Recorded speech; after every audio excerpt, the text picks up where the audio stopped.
Good evening. The July 27th, 2023 tentative budget hearing and board meeting is now in order. I'm happy to welcome my fellow board members to the public. I would like to take this opportunity to remind the public that your appropriate place for public participation in the meeting is during your individual public comment opportunity as identified in the agenda.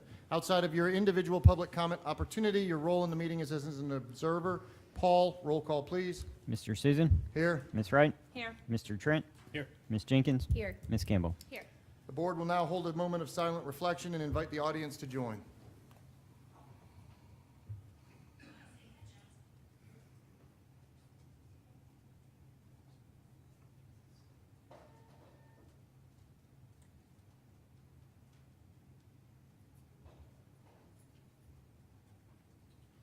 Please stand for the Pledge of Allegiance.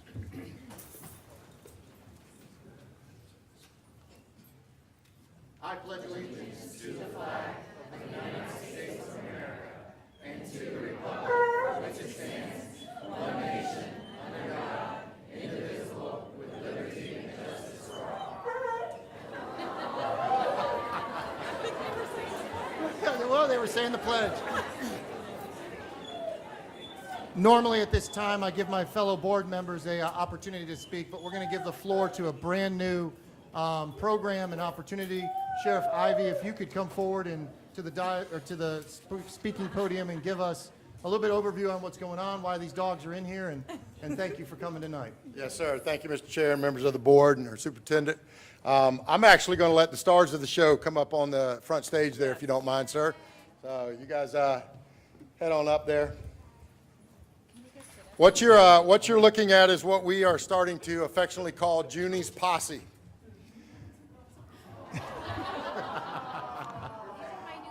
Well, So, Mr. Chair, as you know, and as our superintendent knows, for the last couple of years, we've had a bloodhound at two of our different schools, and a comfort dog program that we've done in partnership. The dogs are trained as part of our Paws and Stripes College program that we have at the Sheriff's Office, the only one of its kind in the country that trains child comfort dogs. We decided this year to expand.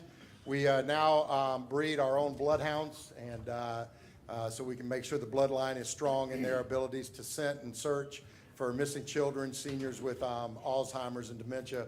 But we also decided to dedicate 3 new ones to our schools. So we will now have a total of 5. One of our handlers is out right now, but we'll have a total of 5 dogs in our schools, and these dogs do everything from help comfort the kids in a time of anxiety, a time of need, to helping teach them to reading to the dogs. We have reading programs that work with the dogs, showing them love in those days where we've had tragedies in our schools. We move the dogs to the appropriate school that unfortunately has faced that tragedy. So this is an amazing program. The bloodhounds that you see up on stage with you, on your far right is Ivy, and then you have Chase, and then you have Beth, and you have Patton, and they are. Look at him.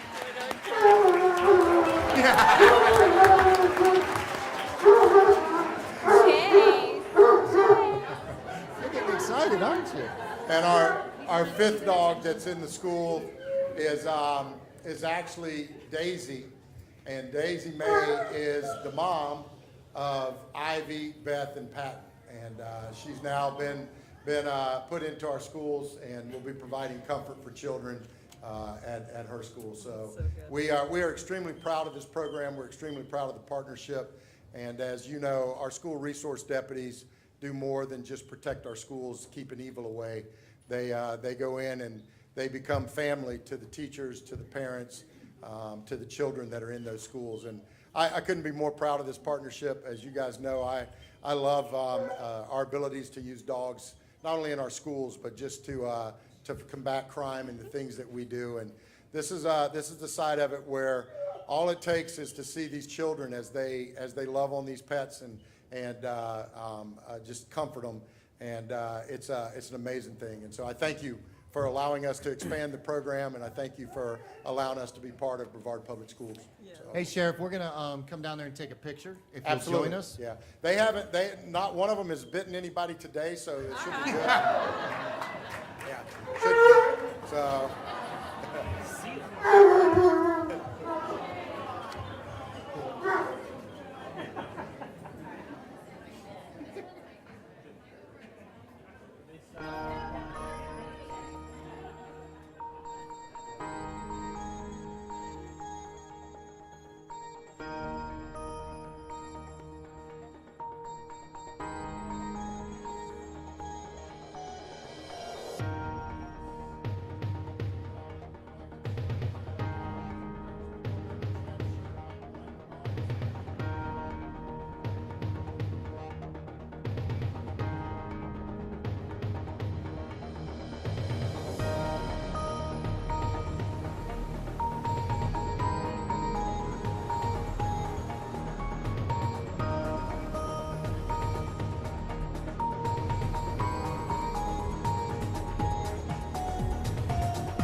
I was gonna say, If you guys will bring them up, and then No, I was just letting the drinks and food get cleared. yeah, that's all done.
Thank you, Sheriff.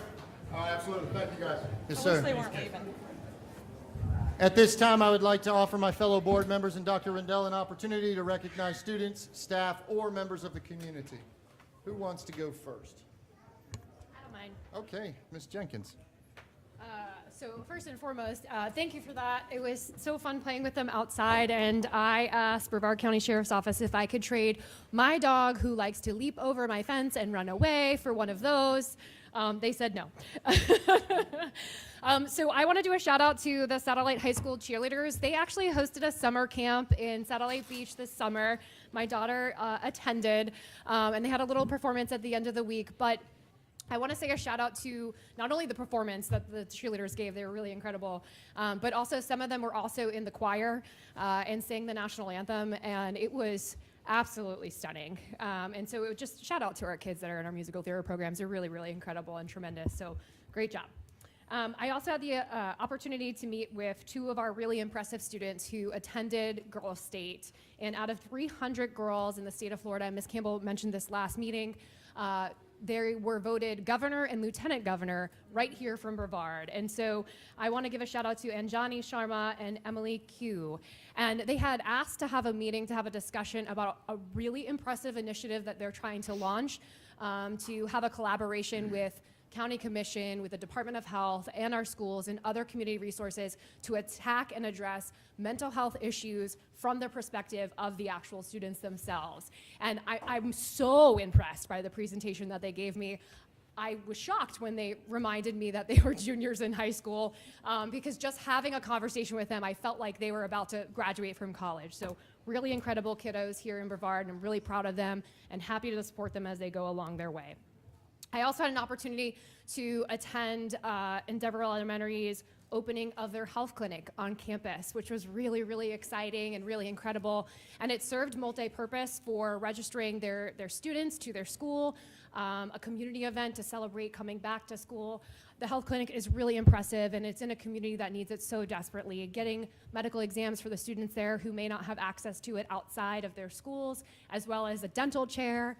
And my daughter came with me, and we had the opportunity to put our handprints on that portable, and it was a really incredible experience. So thank you to everyone there who supports that community. I really appreciate you, and the Brevard Health Alliance, who helped put that together. And last but not least, I won't take up all my time on this because I think everyone will probably have something to say about it, but we all had the opportunity to attend the Superintendent Summit. And the most remarkable, inspirational speaker, Eric, and I'm going to say it wrong, but Weinmeier, or Meyer, Weinmeier. Oh, incredible human being who became legally blind at the age of 14, and was inspired by someone else who had a disability and realized this shouldn't be my barrier, this shouldn't be my limit, and went on to do incredible things. I believe climbed 7 different summits, one of them Everest, kayaked through the Grand Canyon multiple times, showed some video of the scariest things I've ever seen in my life, really incredible, and went on to create an organization called No Barriers to inspire other adults and children across this country and across this world, quite frankly, that there shouldn't be any barriers to who you are as a human being. The end is the limit. And so what an incredible speaker. So thank you to him for his message and inspiring everyone here at BPS that there shouldn't be any barriers for us as professionals as well as for our children in front of us. Thank you very much. Ms. Campbell, you're going for the mic. Yeah. So I would second that about our special presenter last week at the summit, and thank you to him and also Dr. Rendell for. Can we spill the surprise about the 9th graders? Absolutely, yeah. So every 9th grader, every person who was there at the summit last week got a copy of his book, but every 9th grader in Brevard Public Schools will get a copy of that book. They're going to read through that book, and then he's coming back to talk to them. So super excited about that. And I have a 9th grade son, so who needs to hear that message, so I'm really excited about that. I'm so thankful for the dogs, the 2 that we've had serving us. A couple of my schools this year had tragedies happen. Teachers pass away or students, and they really just do a great service just to be there, not just for the students, but for the staff who come. And so it was really a nice surprise last week to find out that we're getting 3 more. So thank you to the sheriff and for all the SROs who took on that extra duty, even though, it's a pretty fun duty. I just wanted to do a shout out to the budget and accounting finance departments because, it's budget night and it's not very sexy, but it demonstrates a lot of work. And even though the summer is downtime for a lot of our divisions and for our schools, it doesn't slow down for them because we have to close out our fiscal year that ended June 30th, and they're building the budget for this coming year at the same time. And so it's just so much work. And so thank you to Cindy Lisinski, our CFO, and to all your directors and staff underneath who have worked so hard. They didn't get the final numbers until a week ago, yesterday. And so, and they're not the final numbers, because then we get more numbers before we do the final approval in September, just the way the state works. So thank you to all of those budget and finance teams for doing that work to make things happen around here. Thank you. Thank you. Mr. Trent? Oh, well, you can go. Yeah, cool. It's just your vice chair, so I was like, well, Ladies first. go ahead. You go ahead. Okay.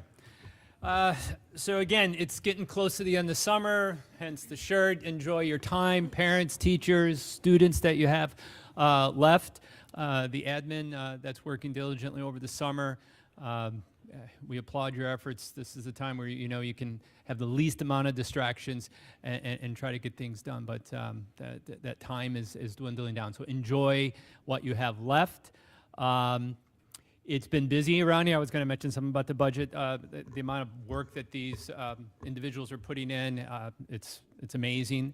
The amount of staff that we're hiring, well over 300 educational staff that's being hired by BPS.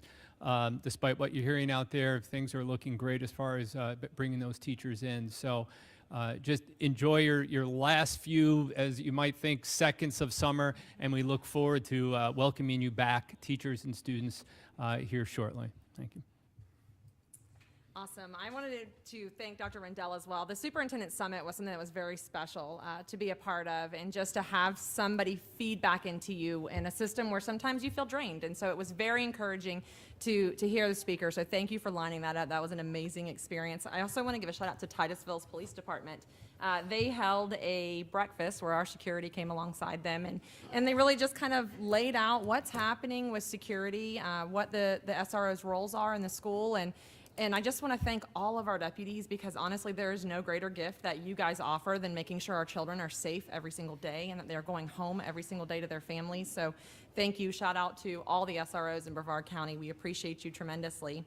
And then I also want to give a shout out to a couple of schools that I was at. So Oak Park, I was able to attend Oak Park and go up there and talk with the principal. And I just want to say they are doing amazing things up there. And there's been so much turnaround at that school to where now Oak Park has become a sought-out school to go to, which is so great. So I just want to shout out to the principal there. She's doing good things. They had a new teacher academy, which was very, very inspiring. They're bringing in people. It's good things that are happening in the North End. And then also to Titusville High. So we were fortunate enough to have Space Florida come here and kind of look at our school on some different stuff with career and technical education. Thank you to Rachel Rutledge for coming alongside and working with us, and Lori Benjamin as well. So exciting things. Career and technical education is the new thing that, well, it's not new, but there's a lot of focus on it now. And so we're excited because we are the Space Center. I mean, we have the Space Center here. We're Space Florida. So Space Florida came, and I want to thank them for showing interest in Brevard County as well. I think good things are going to come from that. Thank you, Ms. Wright. I wanted to take a second and just remind everybody, we have a commitment to our municipalities that we are now officially sending out letters next week, that we will be traveling to their cities to sit with them and workshop on various different things as far as collaborative exercises with many of the opportunities that they have for our children, utilization of facilities and other things. So that goes out, and what we'll be doing is traveling to Titusville, traveling to Palm Bay, traveling to Melbourne, and going in there to the cities and bringing in some of the chambers and stuff like that, and talking about how we collectively can do that. Now, that's under the direction also of Dr. Rendell, who's moved us to having north, central, and south locations, which is consistent with many other school districts inside the state of Florida for better drilling of community. And I think that's something that we're going to start getting back to, and I want to thank Dr. Rendell along with the cities that we're about to travel to. Astronaut Memorial Foundation, big opportunity. They have two things that they're talking about. They're going to give us a jobs symposium for all 11th and 12th graders to go as 11th graders and meet all of the Blue Origins, SpaceX, all of the entities that are out at Kennedy Space Center as 11th graders with their resumes. And then on 12th grade, they're coming back to actually get the jobs. And from what they're saying out there, there's so many jobs available that the majority of our kids, as long as they have a heartbeat and show up to work, are going to be able to get jobs. And the issue that we have now is training the next generation for space, because we launch in like 2036 to Mars, and all of the nurses, pipe fitters, electricians, and everybody else are going there. So get ready. We are the Space Coast. We're leading the nation in that. And that brings it to the other piece that you were talking about. Our school district is recognized in the state of Florida as leading in career and technical. There is no doubt about that, and that's because of the consistent dedication from this school district to career and technical, going back to the hangar that we built at O'Galley High School, to the machining program at Bayside, all the way to the welding program at Astronaut. Other schools don't have this. That's what your school district has done, and we are recognized by both the governor and many of the other entities, Space Florida, as being the leaders in that, and that goes to Rachel Rutledge and her crew and everybody else. So be proud of your school district for that. The other thing that we're doing is Lockheed Martin. We just had a conversation with them. They are excited, along with all of our other space industry, because Dr. Rendell had mentioned that there's an opportunity for our children to take classes at night and go to work all day. So you have a lot of kids who are inhibited by going to work and getting that experience based upon the fact that they have to go to school. Well, he's looking at an opportunity to flip that so a kid could go to work all day and then take online classes or go to class at night and have that. So Lockheed Martin and all of them are getting excited about that opportunity because that's always been a bridged gap that we've had to figure out. I wanted to say thank you to 2-star Major General Dwyer Dennis, the individual that came here the other night. He's already moving. So we've got veterans groups that are all coming together, and those of you that may not have been paying attention at the last meeting, we have a big veterans summit that's at the beginning of October, where we have multiple entities coming together. So the federal government supports STEM projects through the federal government and the armed services for cybersecurity and other things that they're going to bring down and create huge, massive pilot projects to drive inside of our schools. They're also going to coordinate for families to come. We're also going to coordinate for jobs for all of the veterans that are out there that may be retiring. We're going to advertise to come to the Space Coast, and we're going to take their spouses to go to work with us also. So there's a huge summit that's happening, and I wanted to give thanks to 2-star Major General Dwyer Dennis for putting that together. I also wanted to say great job at the Superintendent Summit. That was impressive.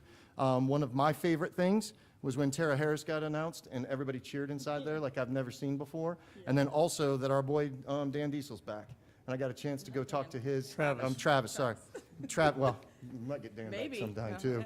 But the thing is that Travis is a special individual, and his staff was so excited at that table. So you just saw that exuberance, and everybody was excited about the new year. And that's part of the next piece is that the opening of schools. If you have an opportunity, say thank you to the kids, our elementary schools. We're going to be reaching out to all the elected officials in all the schools and everywhere else and asking them, and I'll talk about that later on, to actually go to our schools and clap in and say hi to our kids. This is a community, and we have to get back to it. COVID kind of took that away from us, so now we're going to be ready to come back. I also wanted to thank our Kevin, our athletic director of directors, I guess that's called. He actually is expanding the largest expansion of athletics in the history of Brevard. And one of this is because if kids are involved in athletics, we notice that their discipline policies and problems go down. And what we're doing is a large expansion into the middle school to allow kids to get ready for the high school programs. Across the state of Florida, many of our schools are inhibited because our middle schools were not feeder programs like they should be. The other problem is kids in low socioeconomic areas no longer can play in sports because rec leagues have gone away. A lot of them are travel leagues that are costing $2,500 to $3,000. So we're making a commitment to middle school to bring that back, and elementary school after-school programs. It's going to create a pipeline for athletics. It's going to create a culture of winning championships, and that's what we're also going to do.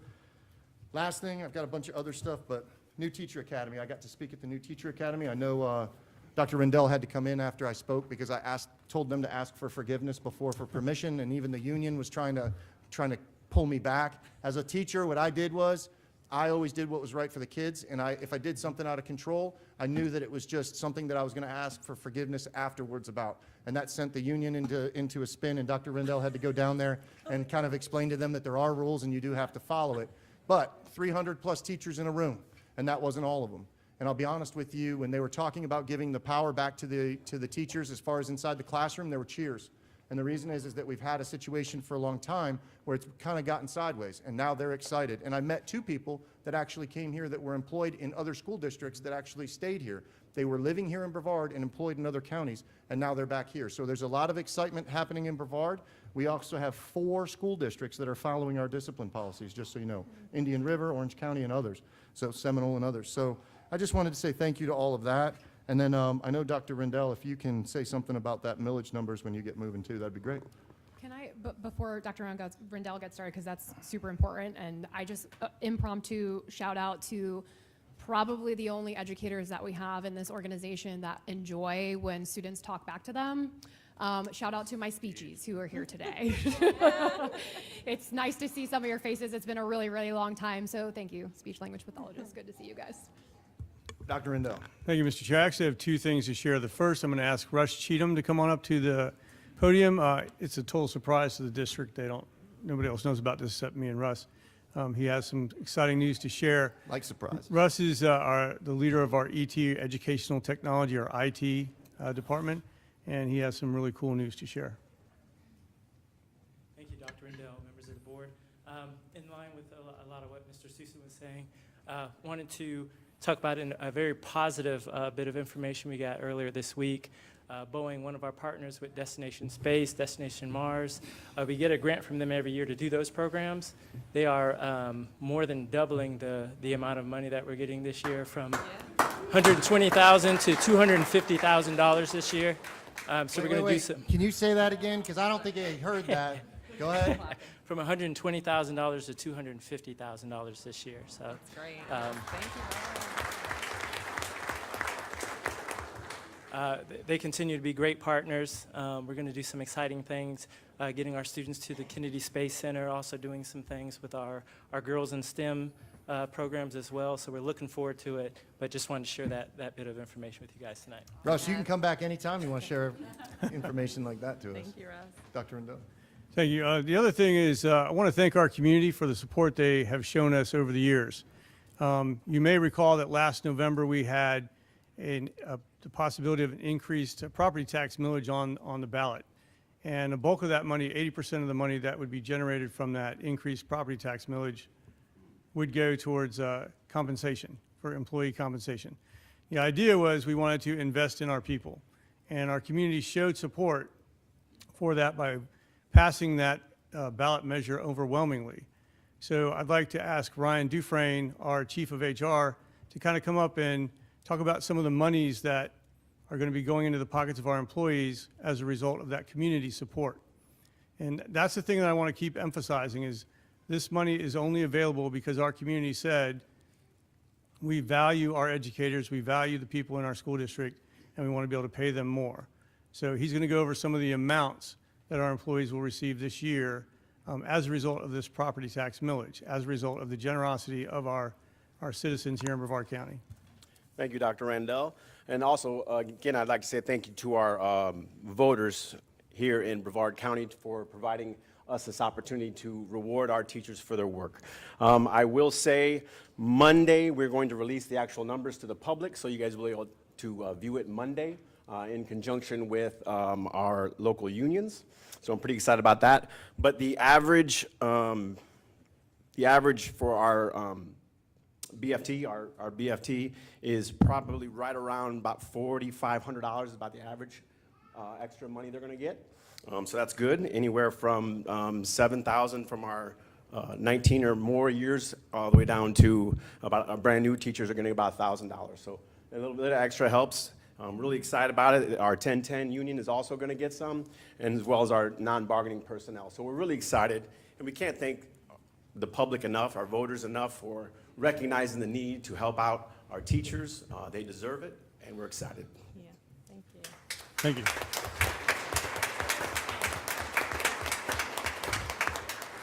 Some pretty incredible numbers, Dr. Rendell. Yeah, as Mr. Dufresne mentioned, we'll be releasing a table, a chart with all that information on Monday. So it's not only instructional personnel, but it's also support personnel and administrative personnel. It's a lot of money going into their pockets. And again, thanks entirely to the community for supporting that measure. Yeah, thank you. That brings us to the adoption of the agenda. Dr. Rendell. Mr. Susan, members of the board, on this evening's agenda, we have administrative staff recommendations, the tentative budget hearing, which includes a presentation, time for public comments, and 3 items for board action, 14 consent items, 1 public hearing, 2 action items, and 8 information items. Changes made to the agenda since release to the public include the addition of F17, approval of convenience fees for online payment system, and F22, job description, director, student, staff, and community engagement. Revisions to A7, administrative staff recommendations, I39, code of conduct, F23, interagency agreement for the purpose of sharing information about juvenile offenders, G30, which is board policy 8600 transportation, I33, our professional learning catalog for 23-24, I37, the Individuals with Disabilities Education Act, Part B, K-12 entitlement, and I38, Title III, Part A, English Language Acquisition, Language Enhancement, and Academic Achievement. Do I hear a motion? Move to approve. Second. Any discussion? All in favor signify by saying aye. Aye. All opposed? Dr. Rendell, will you please let us know about the administrative staff recommendations? Absolutely.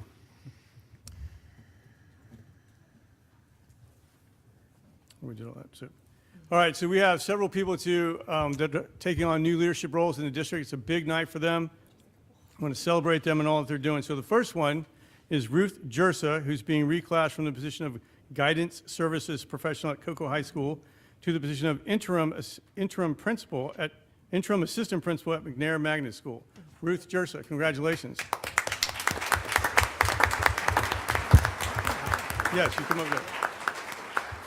This is your moment in the spotlight. Okay, thank you. I'll try not to be too nervous and mess it up here. Superintendent, school board members, the Office of the Professional Learning and Development, Dr. Richardson, Ms. Rowe, and Ms. Bowman, thank you for the opportunity to serve as McNair Magnet's middle school assistant principal. To say that I am excited for this opportunity is an understatement. Ms. Stewart, thank you. It doesn't seem like enough for all of the guidance, support, and leadership opportunities. You've taught me that systems are only as good as the time we take to reflect on them, a lesson that I will always carry with me. Lastly, to my amazing mentors and family, you have listened, guided, helped me process things, nudged me. Some of them may have shoved me when needed, but you've never stopped believing in me. Thank you for being my support system, but please know that we still have lots of work to do. Thank you. Congratulations.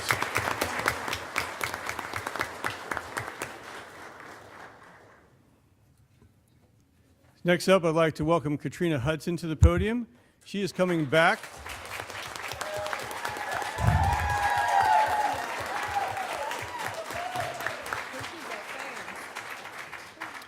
Katrina is coming back to join us here in Brevard County. She's been appointed to the position of Director of Elementary Leading and Learning, but she was here previously, long career, even principal. So Katrina, welcome, congratulations.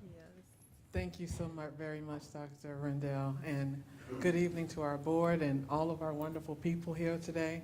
I have just a smattering of my support team with me, and yes, and I wanted to recognize them very quickly. First, I have my daughter, who is definitely going to be watching from online because she had to work today over in Hillsborough County.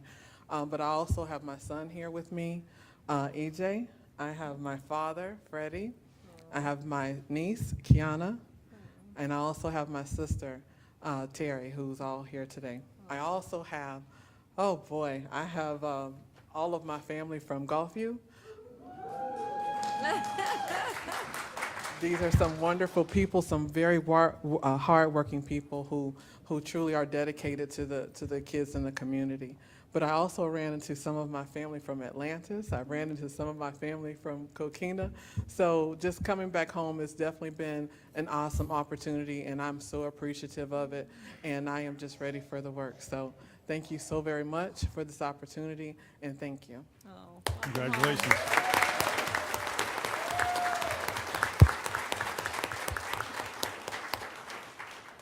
So next up, we have Jennifer Clark.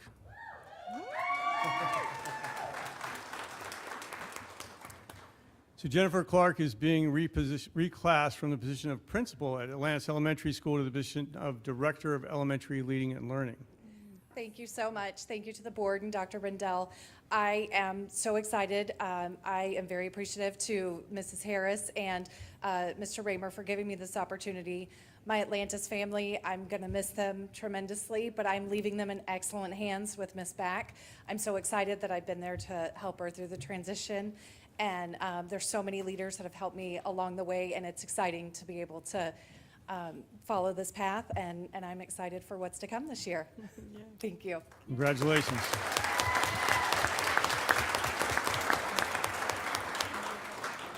So wait, speaking of Erica Back, let's have Erica Back come on.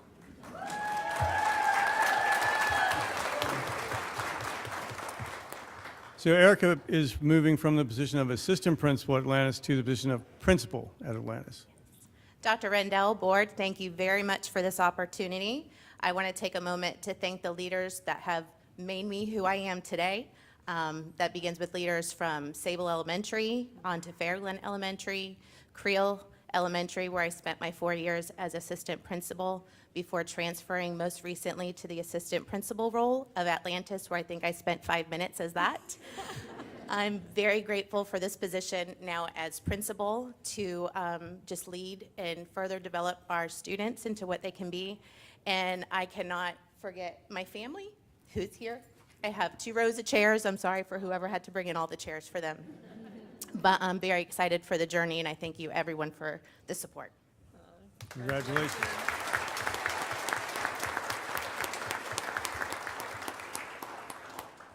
So now a new face to us, Gail Williams. If Gail could come on up to the podium.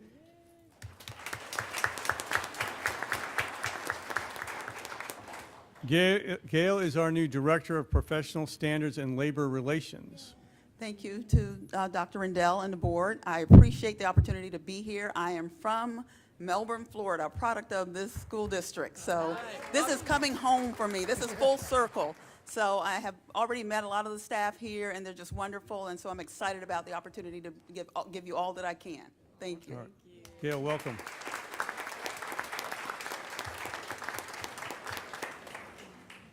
She might get the loudest cheer tonight, but Debbie Lubbers, if you want to come up to the podium.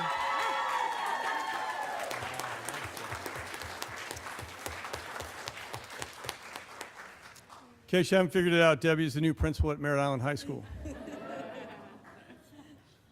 I would like to first of all thank Dr. Rendell and the board for this opportunity, for entrusting me with Merritt Island High School. I'd also like to thank Mr. James Raymer. He has left a legacy and put us on a positive path that I'm going to work hard to continue and grow upon. We will be forever grateful for what he has done. I would also like to thank my husband of 38 years and my children for all their support through this journey. And finally, I would like to thank my Merritt Island family. Your continued support means more than you will ever know, and I look forward to working to make a difference in our students' lives and in our community. Thank you. Congratulations.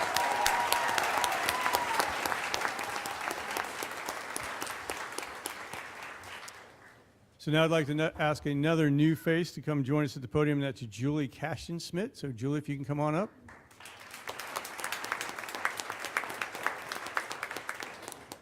Julie is joining us as a Director of Student Services over in the Student Services Department. Yes, I want to start by thanking the board, Dr. Rendell, and Ms. Dampierre for this opportunity. And then the next thing I want to do is thank my family. So will you guys just stand up for me? Because I would not be here without them. Yeah. My son, even, and his fiance, they drove from Gainesville to be here tonight, so it means a lot to me. So I can look back on my career and see now clearly that every step along the way led me to right here. I can't say I saw it coming. However, I can clearly see that path now, and I am honored to be here, and I am so excited to get started serving Brevard Public Schools. So thank you. Congratulations. Thank you.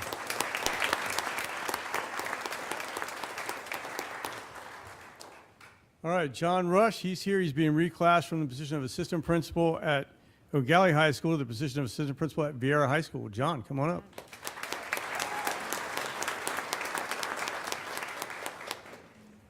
Thank you, Board and Dr. Rendell, for this opportunity to move from an O'Galley Commodore to a Vieira Hawk. I'd like to thank my former principal for his leadership, Mr. Solomon, my current principal for another couple hours, Mr. Keith Barton, their encouragement in this process, and then Ms. Legate for allowing me the opportunity to join her team at Vieira. It's going to be hard leaving the Commodore Nation after 8 years, but I look forward to serving the community of Vieira and becoming a Hawk. So thank you. Congratulations.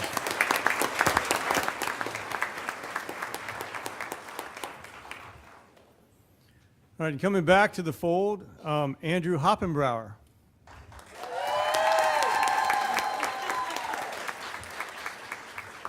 So Andrew is the new 12-month assistant principal at Merritt Island High School, but he'd been there before, and now we've got him back.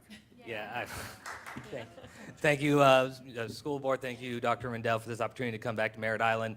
I want to thank everybody that's helped me get this far. First off, she's not here because she's with my two great sons as my wife, who I playfully say is the best thing that ever happened to me. My son is going into Manatee as a kindergartner, so I'm happy that I can, have him be a part of BPS. I know someone else mentioned it, but there's another Satellite High School graduate here in this school, so that's where I came through. I love Brevard County. I do want to thank my former school that I just came from, future Dr. Gunter and Pineapple Cove. They are doing some great work down in the south end of the county, but I do want to thank Ms. Lubbers for bringing me back, Mr. Raymer, who was always looking out for me even when he brought me to Merritt Island as a dean, and the wonderful, wonderful people at Merritt Island High School who's made it a great place to come back to, as you can see from the great support that they have. So thank everybody. And one more person I forgot. Mr. Joshua Wells is here. He was my mentor teacher at Heritage High School when I was coming out of Florida State. I saw him walk in here, and I'm not going to let him know that I don't appreciate the work he put in. And Miss Lucarati, who was my former principal at Pineapple, too. So thank you much for everybody. Raymer probably gave him that tie. Yeah. All right, now I'd like to ask Mackenzie McFall to come up to the podium.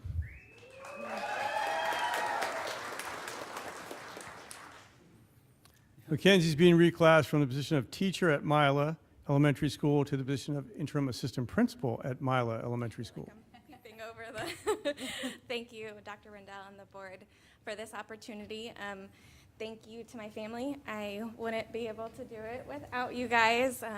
Having a toddler at home and going on this leadership endeavor has been a journey, but they're my backbone.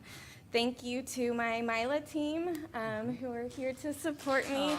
I've been at Mila for 9 years, going on to 10, and they're become my family, and I wouldn't be the educator that I am without learning from all of them. And lastly, thank you to Dr. O'Brien. I never saw myself in leadership, and she gave me that constant nudge to start the track, and she saw something in me that I never saw in myself, and she inspired me and encouraged me and still does to this day. So thank you, guys. Congratulations.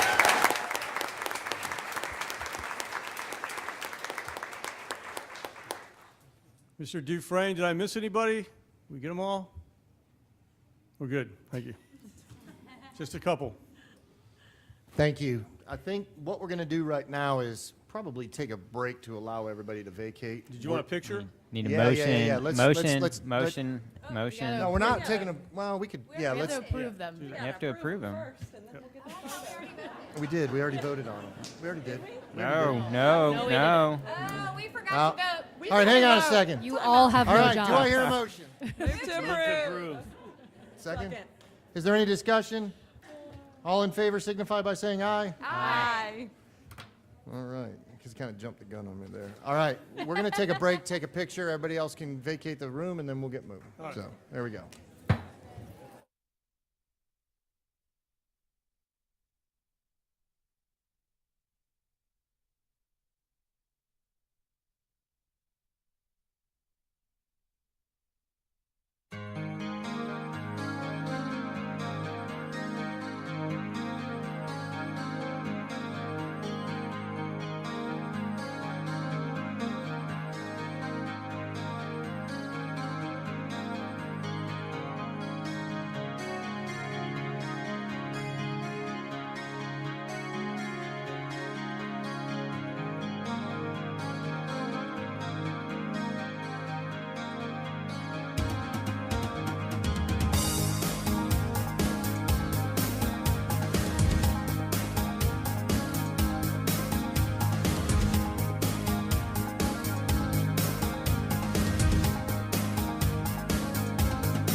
We are now on to the tentative budget hearing portion of the agenda. Dr. Rendell.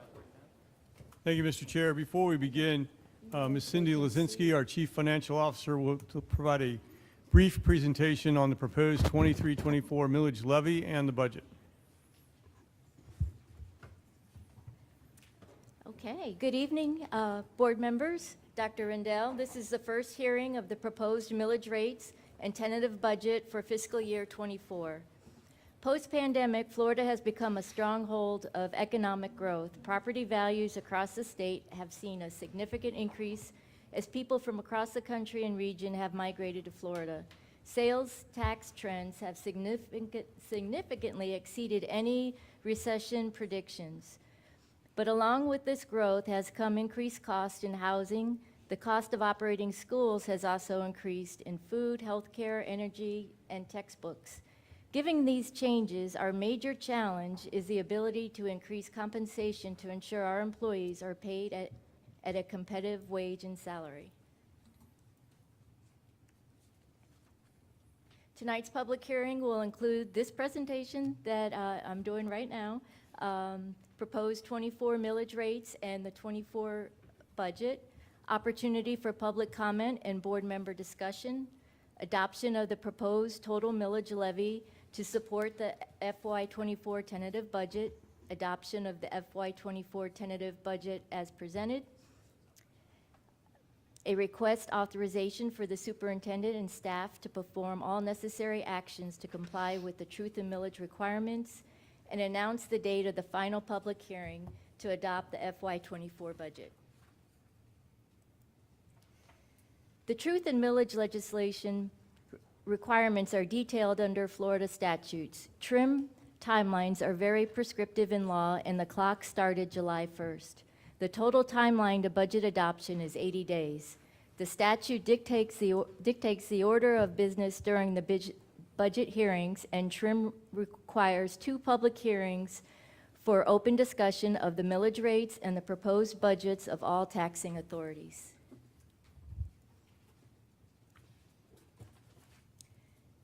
Millage is a term that represents the tax rate levied on real estate or other property. 1 mill is equivalent to $1 in taxes per $1,000 in taxable value. So if your home has a taxable value of $100,000 and you're assessed a 1 mill tax rate, you will pay $100 in taxes. The Florida Education Finance Program, the FEFP, is a mechanism by which the state and local operating funds are allocated to Florida school districts. The Florida legislature sets the required local effort millage rates. The school board must levy the required local effort millage rates in order to receive any state funding under the Florida Education Finance Program.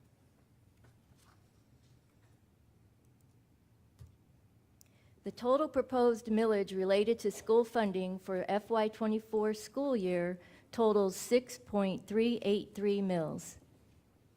This millage rate will generate revenue for the general operating, the capital outlay funds. The required local effort rate adjusts year to year, while the discretionary and the local capital remain fixed. The voted operating millage is an additional 1 mill that our voters approved during the November 8, 2022 election. When you compare the actual FY23 total millage rate to the proposed FY24 millage rate, there is an increase of 0.888 mills. Therefore, the proposed total millage rate related to school district proceeds is 6.383 mills.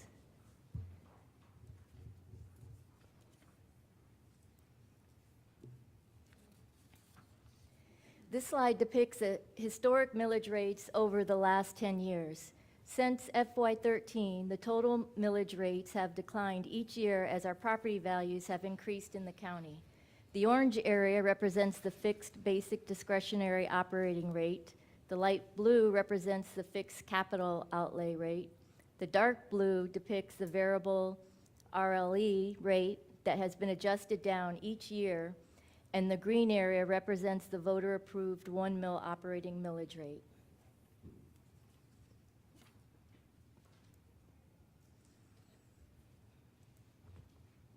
As required by TRIM, we must compare the proposed millage rate to the rollback rate. When property values rise, property taxes generate more revenue. For the total revenue generated to stay the same as the prior year, the tax rate must decrease. The rollback millage rate is the rate that would generate the same amount of revenue as last year if applied to the current year's taxable value. Said another way, the state rolls back the millage rate as property values increase to bring the total taxable dollars available roughly equivalent to the prior year.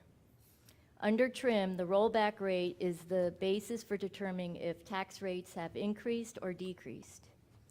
When the rollback rate is less than the proposed millage rates and we received from the state, we must advertise a tax increase. For Brevard Public Schools, the proposed millage rate is higher than the rollback rate. The notice of proposed tax increase was advertised in the Florida Today on Monday, July 24th. And it was very difficult to find an actual newspaper that had it. This slide depicts the annual certified school property tax values from 2011 to current year. Property values have increased each year since 2012. The 2020 tax assessment is pre-COVID values, and the 2023 tax roll is the property appraiser certified school taxable value. Heading into 2024 and beyond, the issue of millage will become even more critical due to the recent sharp rise in property tax rolls statewide. Over the past 2 years, the statewide school taxable value has increased by 20% and 15%. The legislature has taken advantage of those property tax roll increases by increasing total FEFP funding by 5% and 9% over the last 2 legislative sessions. Yet heading into the 2024 legislative session, the statewide tax roll is currently estimated to grow by 3%. The lower growth rate will make it difficult for the state to continue investing in the FEFP at the same rate without allowing the RLE rate to stay flat or slightly increase.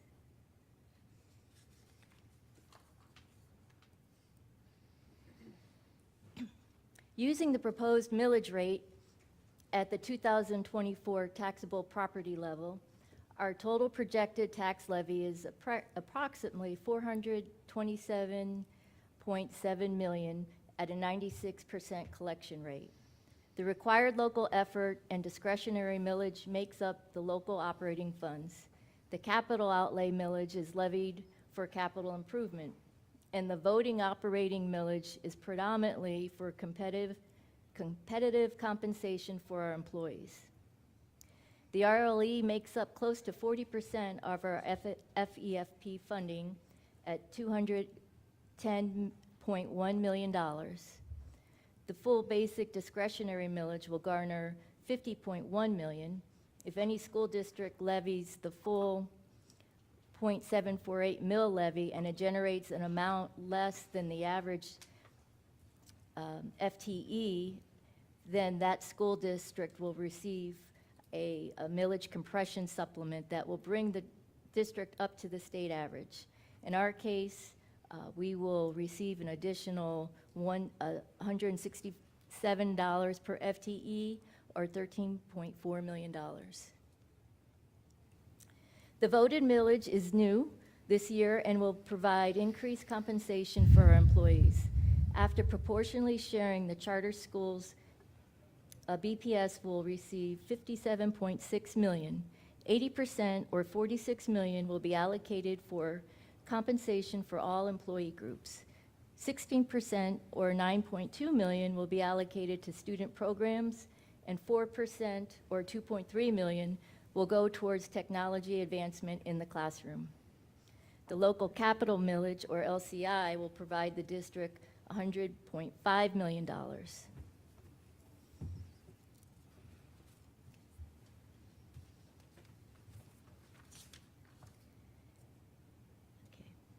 So this slide compares a sample home valued at $300,000 and the impact of school-related property taxes in 2022 compared to 2023. In this example, a home valued at $300,000 minus the homestead exemption generated roughly $1,511 in school-related non-voted property tax in 2022. In 2023, the school-related non-voted property tax would be $1,480.33, a decrease of $30.80. When we include the voter-approved 1 mil, the increase in property tax would be $244 in this example.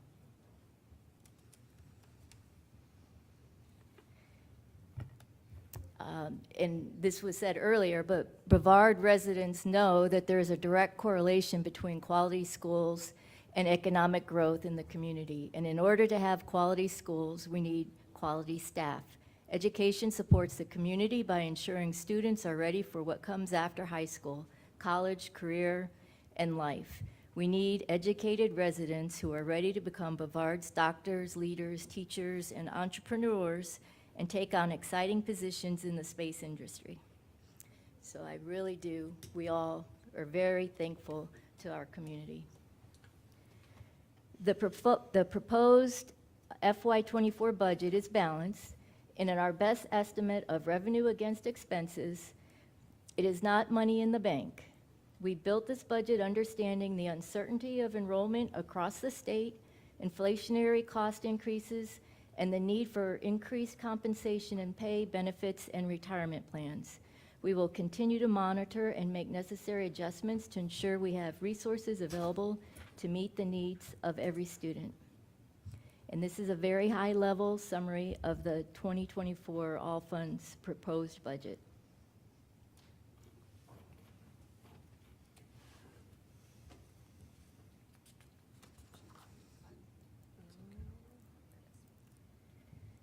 The final public hearing on the FY 2024 millage and budget will be held on Thursday, September 7th, 2023 at 5:30 p.m.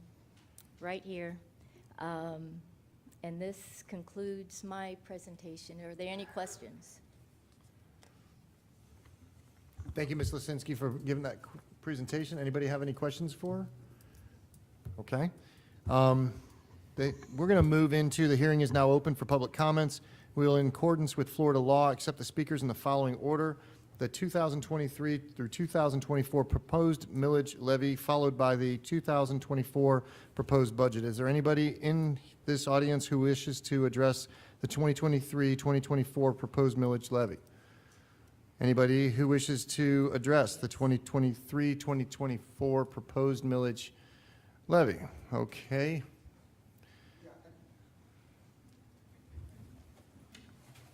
Thank you. Thank you very much.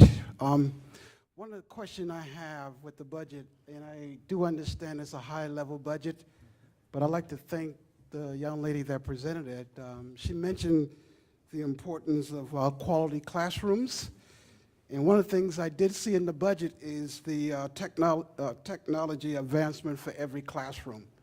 And I know this is a low-level question, but my question from a high-level perspective is that we want to make sure that those schools that needs the technologies to advance their classroom really gets what they need. And the reason for that is I know there's an ICOC committee that watches the surtax money, but I'm not sure the process for how the classroom are actually being analyzed and what is needed for those poor schools. So, I'm just asking, thank you for the high-level view.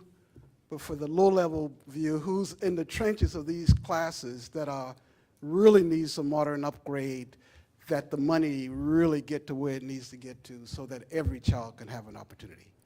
Thank you very much. Thank you, Mr. Bryan. Anybody else wish to speak on this item? Okay. If you guys wish to speak on the item, if you can come sit down in the front, that way we don't wait. Thank you. So good evening, Dr. Rendell, members of the board. I'm here to talk about the budget and the millage kind of together. Historically, pay has been frozen year in year in this district. We fought long and hard for raises. We fought long and hard to get millage on the ballot and to get it passed. When we were at the table, I was very disappointed to see that the team suggested that some of the supplements we proposed come out of millage money. The millage money is wonderful. It's going to do great things to retain teachers in this county, but it cannot solve all of our ills. We still have to budget for raises, and we still have to budget for regular supplement increases. I've spent some time on a supplement committee with both administrators, athletic directors, teachers, really digging into our supplement schedule. And the fact of the matter is there's a finite piece of money coming from the millage that we can use to increase that. And the district's team brought back and said, why don't you just take this out of the millage money? And the amount, I think, came up to like $700,000. And right now we're looking at about 1.7 after fringe to spend on supplements. If we want to raise football coaches' salaries, if we want to raise athletic director salaries, if we want to raise the arts salaries, and I have little time, so I don't want anybody out there listening to think I'm leaving somebody out, but in secondary schools alone, we lost more than 8 band directors. 8 band directors. We brag about the arts in this district, as we should, but if we don't take care of our people, we won't have anything left to brag about. I just want to put this into perspective. For a band director with 0 to 6 years experience, for marching band alone, they're going to make $1,023 for the season. I estimated, it's probably more, that they are going to spend about 175 hours this season. That comes down to $5.84 an hour. I will share the link to the supplements around, and you'll see our other counties are much higher, including Orange County, who's paying their band directors their hourly rate for the 80 hours that they're out here on the field. I passed 4 high schools today, and I saw all their bands out there. Viera High is out there right now because their camp's from 1 to 9. President Ford said music education opens doors that help children pass from school into the world around them, a world of work, culture, intellectual activity, and human involvement. The future of our nation depends on providing our children with a complete education that includes music. And again, all the other athletics, we cannot rely on the millage. Thank you, Ms. Vanessa. To Truly raise all the appreciate it. supplements. Thank you for your time. Is there any individual who wishes to address the 2024 proposed budget? Is there any individual who would like to address the 2024 proposed budget? They did. They can go there too. Yeah. It's not, no, they don't need to do it now. They can speak at their time. If they wish to speak before we vote on it, they can speak now, or they can speak it during the public comment. They signed up on public comment. That's why if I ask and they get there, if not, they'll be afforded the time on later. Anybody else not wishing to speak? Okay. Okay, ma'am. Thank you. So can we just clarify? So if you came to speak on the budget and you sign it for public comment time, but you want to go ahead and go now would be a good time. Because we'll be voting on it before the regular public comment time. What is your name? Hi, I'm Marisa Heckel. Not one of the ones. Okay. Good evening. Your budget is supposedly built on a goal of an exceptional workforce, yet you're cutting 370 educators. Teachers don't even make up half of the personnel in your budget, and yet you're cutting them, and you're showing increased enrollment for the coming year, and also you had staff come and stand here and tell you that you have like 1,000 inexperienced first and second year teachers who are desperate for support and only have a 48% retention rate. Unlike the capital projects, you've made no mention in the previous months about how you're going to achieve that first goal, which was academic excellence. So where is Brevard academically? I'll give you some numbers from the released algebra exam. Brevard County high schoolers tied way, way down in 38th place for being on grade level. After sitting in a math classroom for an entire year, only a small fraction of those students passed the test. The majority are now not eligible for a high school diploma when they come back in August. Those students didn't even answer 1 out of 4 questions correctly. I mean, the bar is set really low, and we're not hopping over it yet. If it sounds unbelievable, those numbers, that's because you're seeing results that are pumped up with the advanced math students in your middle schools, who we expect to perform a little higher. But that other half, those high schoolers, have an abysmal 28% pass rate. Mr. Trent, Mr. Susan, and Ms. Wright, you each represent 2 high schools where less than a quarter of the students were found to be at a 9th grade level. So how can the budget fix this problem? More teachers, more aides, more planning time. How about that tutoring program that you guys kicked back to staff and never did anything on?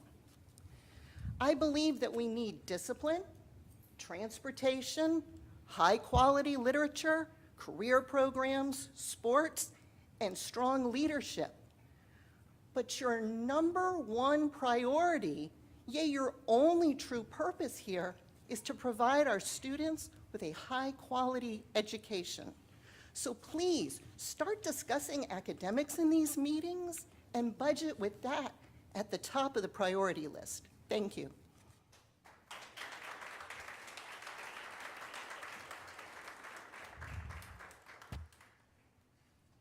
Can you state your name when you come up? Yes, members of the board, Dr. Rendell, my name is Monet Payne. I am a speech-language pathologist at Williams Elementary. I've been a speech pathologist for 18 years, 10 of which have been with Brevard Public Schools. I love what I do, and I've spent my entire career working with children and youth from ages 2 to 21.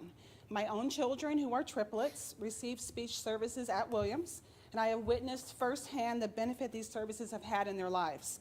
I come before you this evening to ask the board to please reconsider BFT's proposed supplement increase for all speech-language pathologists in BPS. This proposed increase is to compete with the surrounding districts and the state average. The proposed increase in our supplement was voted down 2 weeks ago. Speech-language pathologists in Brevard County are paid via the instructional salary scale. However, unlike other instructional personnel, we are not eligible for national board certification and the supplement that those board-certified teachers are entitled to. Speech-language pathologists in Brevard County are required to hold a certificate in clinical competency, otherwise known as our Cs, from the American Speech Language and Hearing Association. We are also required to hold a Department of Health license in speech pathology for the state of Florida. ASHA and Florida both require 30 hours of continuing education every 2 to 3 years. ASHA requires an annual payment, and the state of Florida is biannually. These continuing education courses are out-of-pocket costs that are required to maintain our national certificates, our state licenses, and our job. The BPS strategic plan states theory of action: if we recruit highly qualified employees with appropriate certifications for the area of expertise, fairly compensate all employees, provide directors, managers, and other supervisors with the tools necessary to retain effective employees, and provide employees with meaningful, relevant, job-embedded professional development, then we will be able to retain a diverse pool of candidates for all classifications of positions within BPS. This includes nationally certified and state licensed speech-language pathologists, which is in a critical shortage. Again, I ask the board to please reconsider the supplemental increase for speech-language pathologists in the district so that we may be compensated for our work to maintain our Cs, which is comparable to a nationally board certified teacher. An increase in our annual supplement will truly benefit the approximately 160 speech pathologists in our district who work diligently changing the lives of the many students in Brevard County. Thank you. Thank you very much.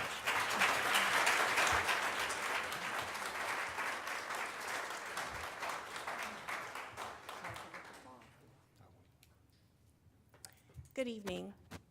My name is Heidi Dowling, and this will be my 22nd year as a speech language pathologist, or SLP, as we're called in the school system.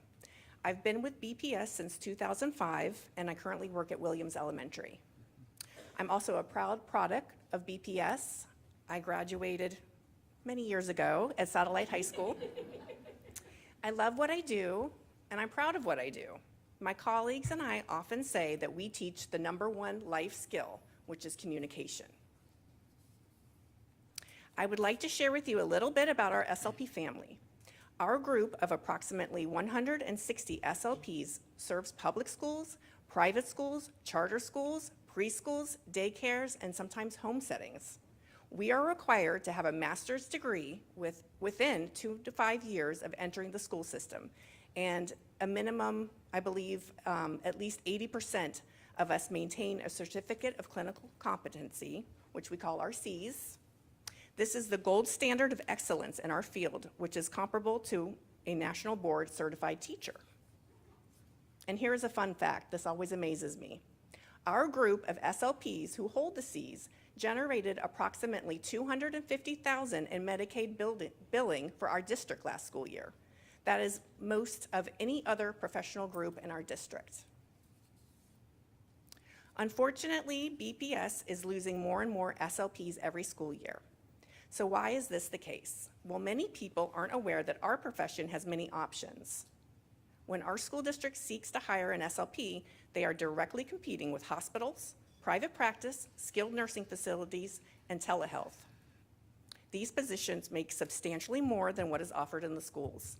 In addition, surrounding school districts are offering higher salaries and better supplements than BPS. For example, our neighboring Indian River County has a supplement for SLPs at 15% of their basic salary. Currently, our supplement is $275 for SLPs who hold their Cs. This covers the cost of our annual certificate, and that's about it. I ask that you reconsider the $5,500 supplement for SLPs. Our salaries are the lowest in Central Florida, but by increasing our supplement, we will have a better shot at attracting and retaining SLPs in Brevard schools. Thank you for your time and your consideration. Thank you, Heidi.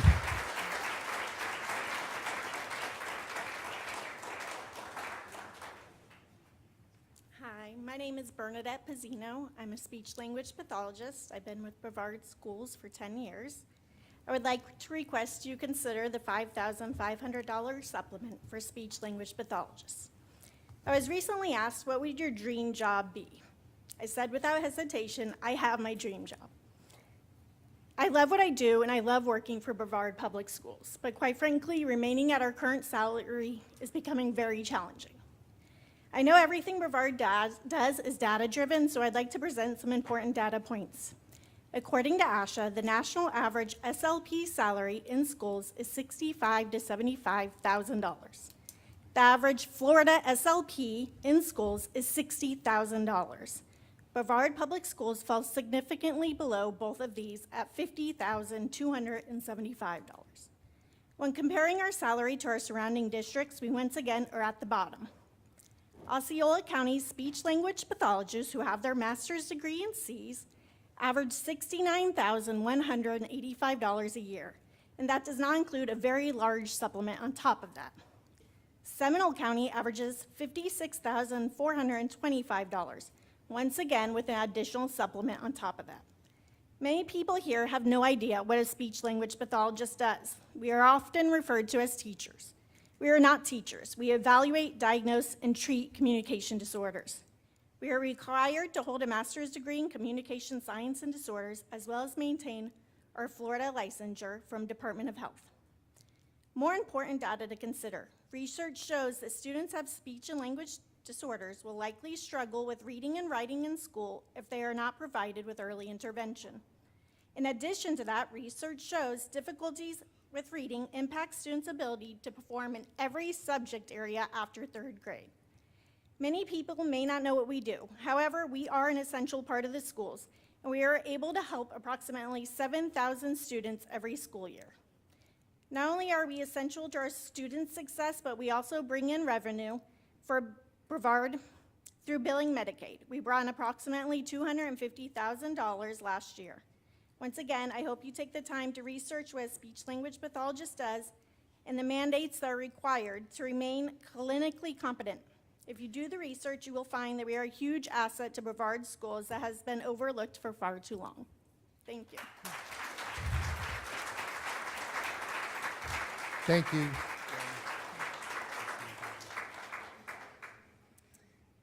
Good evening, members of the board and Dr. Rendell. My name is Amy Quattrochi, and I'm a speech-language pathologist who has served at Cocoa High and Rockledge High School for the last 7 years, and this year will be at Rockledge High. Although I was hired having only a bachelor's degree, I had to be enrolled in a master's degree program within 2 years to remain employed and complete that degree within 5 years. During the course of this rigorous program, I obtained 300 clinical clock hours supervised by other speech-language pathologists. I passed a praxis exam prior to graduation. After graduation, I began a clinical fellowship year, which is a 9-month period of being supervised during professional employment. Brevard Public School SLPs who are fully certified provide this supervision without additional pay or financial incentive. Being an SLP in Brevard Public Schools has given me a vast array of students to work with, ranging in ages from 3 years to our BLAST students who attend until their 22nd birthday. I've had the privilege of serving severely disabled students who are nonverbal, to those who are highly intelligent but lack fundamental social communication skills. I've worked with students who struggle with stuttering and articulation disorders, language deficits associated with autism spectrum disorder, Down syndrome, emotional and behavioral disabilities, as well as medically fragile students. The wealth of experience I have gained from serving the students, as well as the wisdom and guidance from my selfless colleagues, is tremendous. However, I'm disheartened to know that our compensation stands so far behind our SLP colleagues in neighboring counties. We share the same level of education. We hold our certificates of clinical competency through ASHA, our national organization. However, the current stipend we receive as specialists is $275. In order to remain competitive and to retain highly qualified SLPs, this needs to be significantly increased. Thank you. Thank you.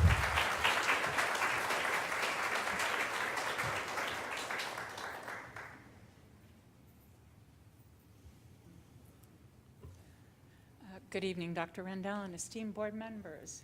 Hi, Matt. Hi, Katie. How you How doing? are you guys? Good to see you. I want to thank each one of you for taking the time to listen carefully and consider our requests as speech-language pathologists here in Brevard Public Schools. My name is Valerie Kelly. I'm a speech-language pathologist practicing in multiple BPS schools for 23 years. I'm a product of the BPS system, so is my daughter and my granddaughter. I also started with Brevard County Schools as an instructional assistant in 1990. It's a long time ago. I met my husband in 1994 as he also worked for BPS as a contracted psychologist. I extend deep gratitude to my colleagues who have come forward to address this board regarding issues of the incongruities of our salaries, the supplements, and the duty times for SLPs in the school setting. Furthermore, to the family and friends who are here this evening in support of this profession and us, we thank you.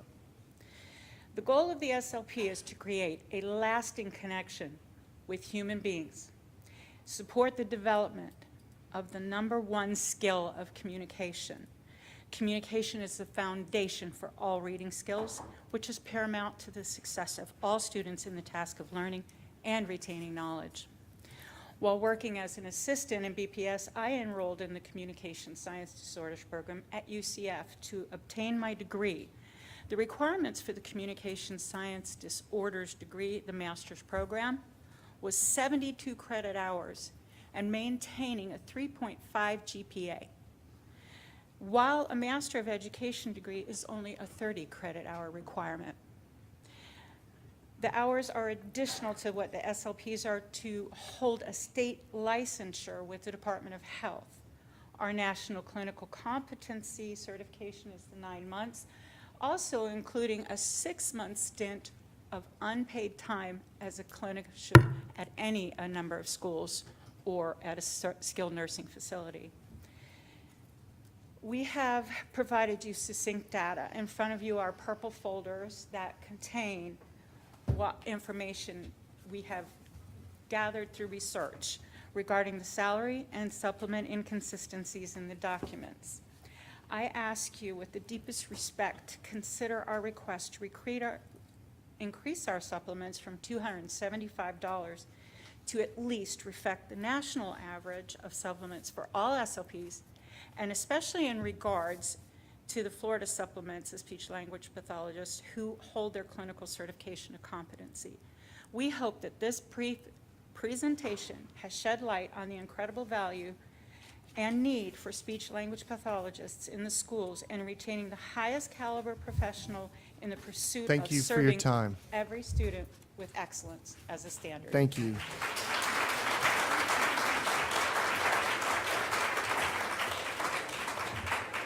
Does anybody else wish to address us on the 2023-2024 proposed millage levy? I'm sorry, budget? Anybody wish to address the 2024 proposed budget? All right, the public portion of this hearing is now closed. That brings us to the recommendations of the adoption of the proposed millage rates and the tentative budget. Dr. Rendell. Thank you, Mr. Chair. There are a total of 3 separate motions for the board to consider. I will read each of these recommendations into the record and request board action.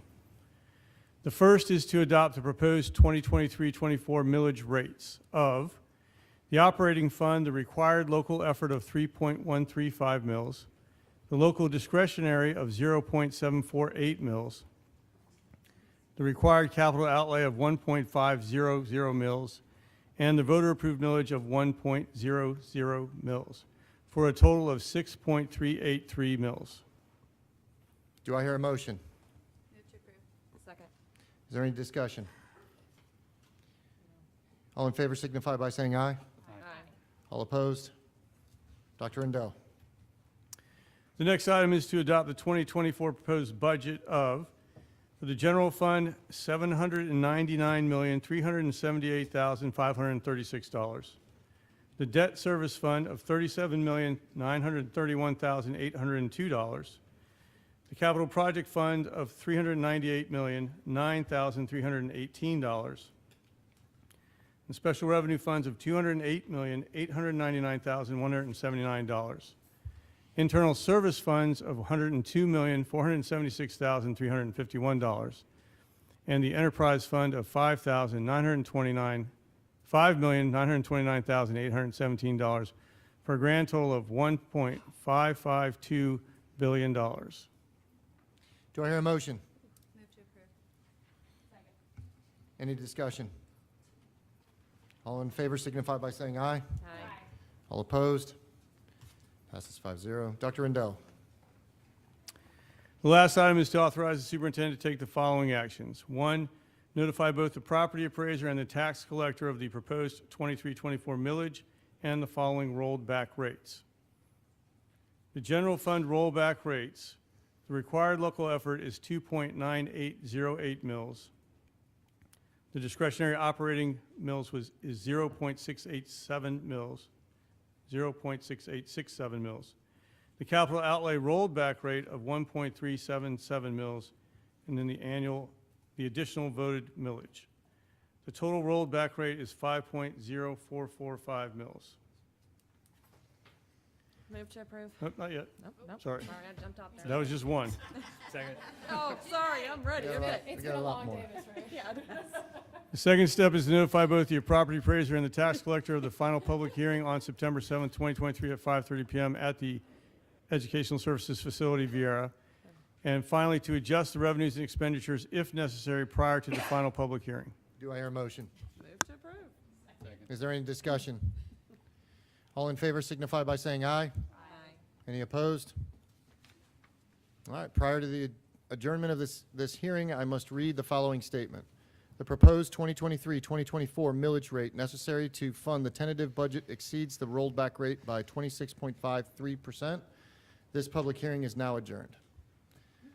We're going to take a break, use the restroom before we get to public speaking. Thank you.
Thank you. That brings us to the public comments portion of the agenda. We have 30 speakers, and each will receive 3 minutes.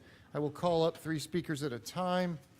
The first 3 speakers are Bernard Bryan, Anthony Colucci, Elizabeth Chale. Mr. Bryan. Thank you, sir. Thank you. Oh, yeah, I got you. Okay. There you go. I get 3 seconds, actually. You got it. Here, hang Thank on, you hang so on, got much. it. Boy, Mr. Bryan is here again, and the reason for that is we love Brevard Public Schools. We love all the students that attend public schools. But I got to be honest with you, I really need those dogs right now to kind of comfort me, because I still am concerned about our reading gaps and our math gaps, and I'm hoping that there's a plan in place that will help resolve that. And one of the things I'm very happy that Brevard Public School is doing, they have a tremendous reading program, and that reading program includes science of reading. And I've had a chance to read the program. It's a wonderful program. But here's my concern. My concern is that I don't believe you have enough professional support. Teachers supporting our kids. I'm telling you, I'm part of Full Sack team. I can hear the cries of our teachers. I can hear the cries of our parents and students. So I'm hoping that the district provides support for our schools. One literacy instructor does not solve the problem. So I'm just hoping that the board consider adding help where help was really needed, because you never close the gap. We never solve the problem if this is not addressed. And I want this board to understand that a couple of days ago, I called Florida Department of Education. And when I read their new Black History policy, it knocked me to my knees. And that's why I really need the dogs right now. They said that Black history slavery was a benefit. And I grew up in the Jim Crow era, and I saw the agony of my family. And I'm asking that Brevard Public Schools do not propagate that lie, because it's a lie. My family did not receive any benefits. My great-grandparents did not receive any. And I did ask him, what was the amount of people that received the benefit? They couldn't tell me that data. So I'm just asking that when Brevard Public Schools present the Black history curriculum, please let the public see it. Let us scrutinize it. So we want to be part of that. And we cannot afford to misrepresent the truth. So that's where I'm at. And like I said, I do need the dogs now because I'm not happy about that. And my family is not happy about that. My community is not happy about that. And a lot of people are not happy about that. So would you consider, let us see your curriculum so that we can understand what's being taught as well. Thank you very much. Thank you, Mr. Bryan. Mr. Colucci.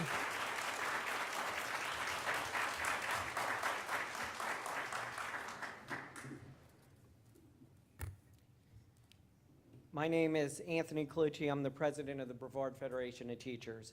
While there are differences of opinion on a few issues with some of you on this board, I do believe that this board is pro-teacher. Considering 4 out of 5 of you were educators, I would expect nonetheless. So, when only 2 of our proposals we handed BPS back in March were accepted by this board last week, beyond disappointed is an understatement. Our proposals were reasonable and crafted with member input. Now, whatever the reasons for this lack of progress at the table, I'm cautiously optimistic that you will put negotiations on the right track for August 1st. As you deliberate, I encourage you to remember our proposals aren't about you or even me. Our proposals are about making BPS a more attractive workplace, especially for the younger generation.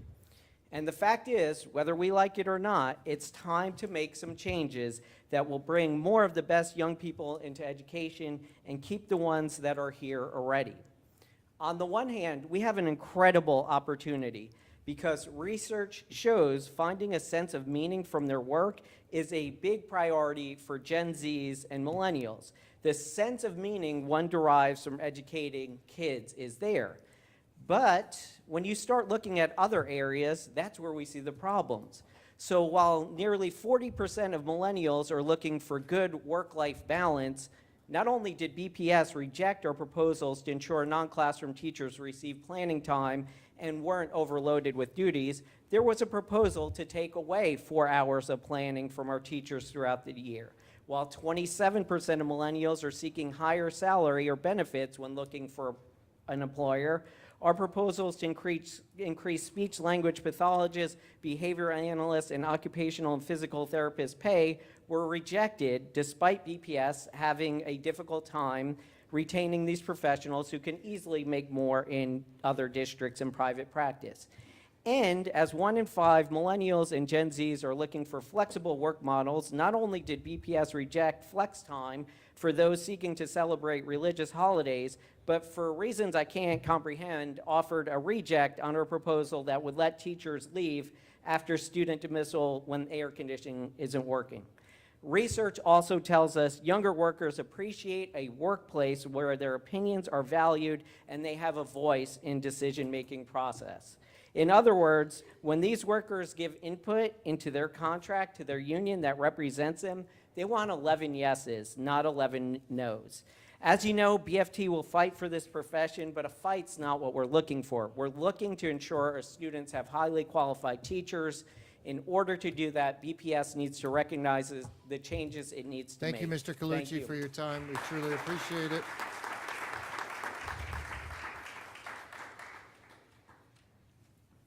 Good evening, Superintendent Rendell and members of the board.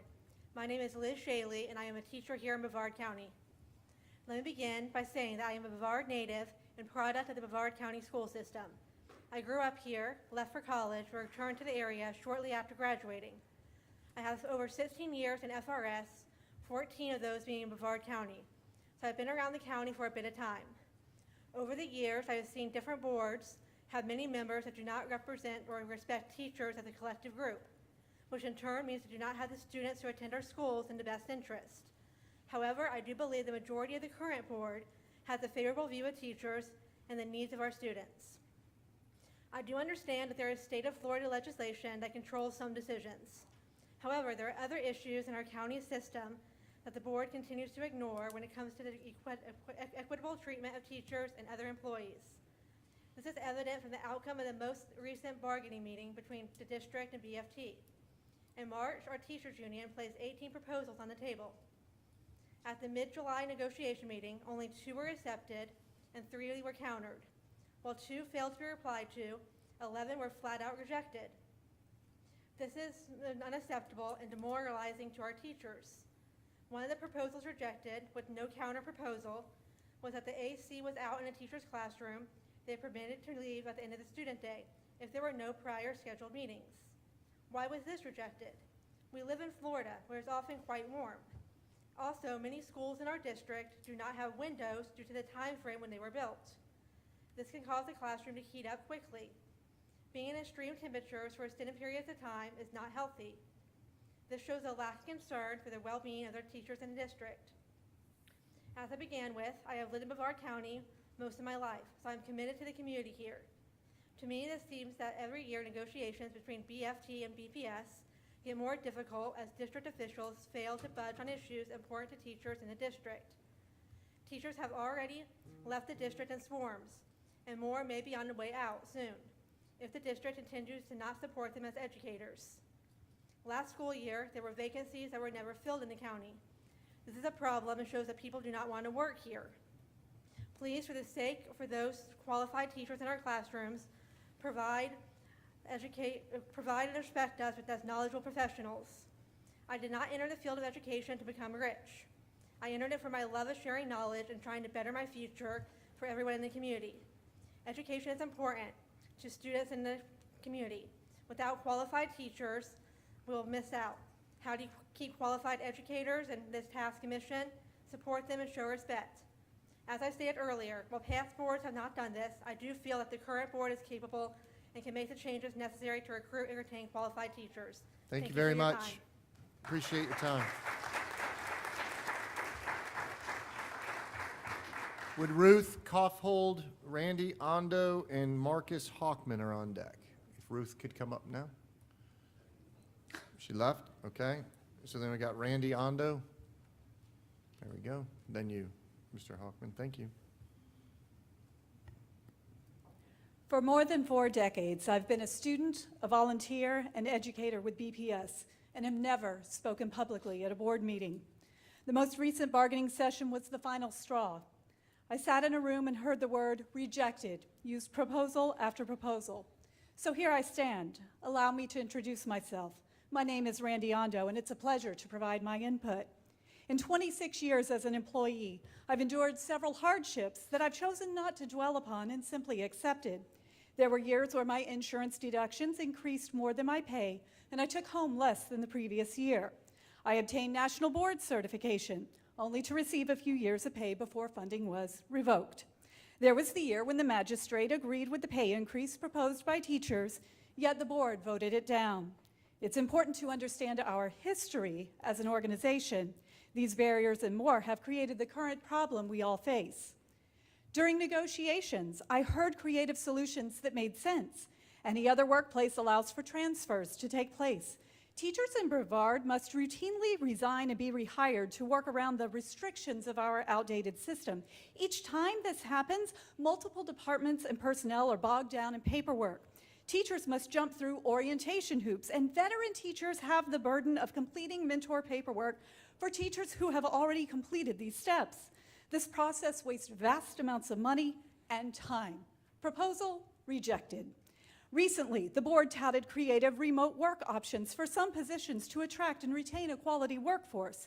BFT proposed giving teachers flexibility in schedules to incorporate aspects of working remotely. Imagine giving teachers ownership of their time before and after school to meet their needs while still meeting and exceeding job expectations. I know I'd be more eager to serve. Proposal rejected. I have bachelor's and master's degrees in education. I currently hold 9 areas of certification, along with 3 endorsements. I've received national board certification, been labeled high impact and best and brightest. I've been honored as a teacher of the year 3 times. I've served in various roles, including literacy coach, teacher on assignment, and classroom teacher. I have numerous distinguished evaluations to document that I do my job, and I do it well. No one has yet given me an acceptable answer as to why I can't be trusted to adequately budget my planning time when students are not on campus. I'm beyond tired of being rejected by BPS. I'm angry, and yet I'm still here wanting to teach children every single day. In the words of soccer legend Abby Wambach, be grateful for what you have and demand what you deserve. I am truly grateful for the opportunities I've had with BPS, and I deserve more. Thank you. We all deserve more. Thank you, Ms. Ondo. Mr. Marcus Hockman.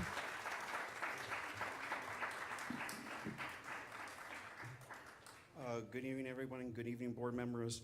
I actually came here to speak to you as individually to see if I can lobby for air purifiers. Okay, just you have to understand the context in that. But seriously, what I'm really here for is the standards SS68, 68AA S3, okay, which states basically is talking about trades performed by slaves, and also the bench clarification about how slaves developed skills which in some instances could be applied by their personal benefit. The reason is I strongly disagree with this, and actually I just want the standard to be abolished. The irony me saying that, by the way. Slaves were considered property, so they had no personal benefits. Trades naturally implied you get to choose what you as an individual want to work as. Slaves had no choice. If you had a trade, you would get paid. And to my knowledge, slaves were not paid for their work. I understand what Dr. Allen and some others were saying about from the group that created this. And what he stated was, by any attempt to reduce slaves to just as victims of oppression fail to recognize their strength, courage, and resilience during a difficult time in American history. Recognize their strength, courage, and resilience. But this is not the standard to apply this. Instead, you could discuss the establishment of Chubstown in Georgia, Harriet Tubman, Abraham Galloway, and Robert Smalls, et cetera, et cetera. There's so much out there that you could discuss. Please recognize that standards should be factual, and when you use the word benefit, represents an opinion. What do they define as personal benefit? Because personal benefit means a profit or gain pertaining to, directed toward, or affecting a person. And if they were not slaves in the first place, they would have gained a lot more personal benefits, like their free will. So based on these reasons, as a parent, I do not want to see that my children taught or be manipulated that there were any personal benefits as a slave. I want my children to be taught that slaves had no free will in the first place. Secondly, as an educator, I do not want myself or my fellow colleagues to be forced to teach this ignorant social studies standards to their students. As an educator, we have an ethical responsibility to not intentionally suppress or distort subject matter relevant to a subject's academic program.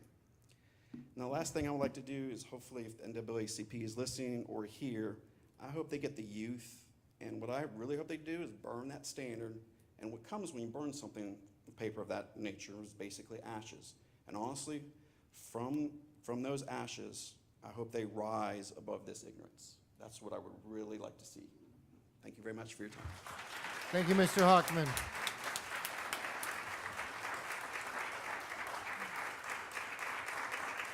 I'm going to read out some of these names that may have left already. If you can, just raise your hand.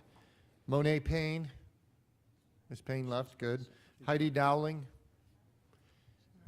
Bernadette Puzino.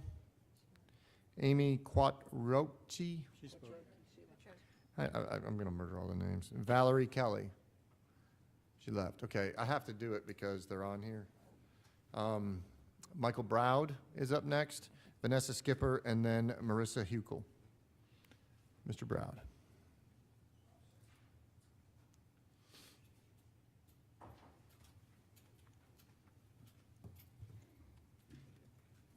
Good evening. My name is Michael Browd, and I am the automotive teacher at Heritage High School. I've been there since 2009.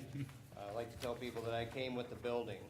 And during the last contract negotiations, I was really disappointed that the BPS negotiation team rejected several proposals, and what I've handed out to you guys is a few things that I'd like to discuss. Number 15 and number 16 are first dealing with CTE teachers. All right, Dr. Rendell spoke to us at the BFT building reps representation last week, and he stated that there are two types of people in education: those who teach and those who support teachers. I am clearly not the latter. Number 15 and 16 clearly are clearly the job of the CTE teachers, resource teachers team at ESF. We have millions of dollars that I am responsible for. I am a great steward of that in your shops, here in the automotive programs. Now, as a highly effective teacher for 14 years straight, I take great pride in that equipment. I do visually inspect it, I do maintain it, and I do make some repairs.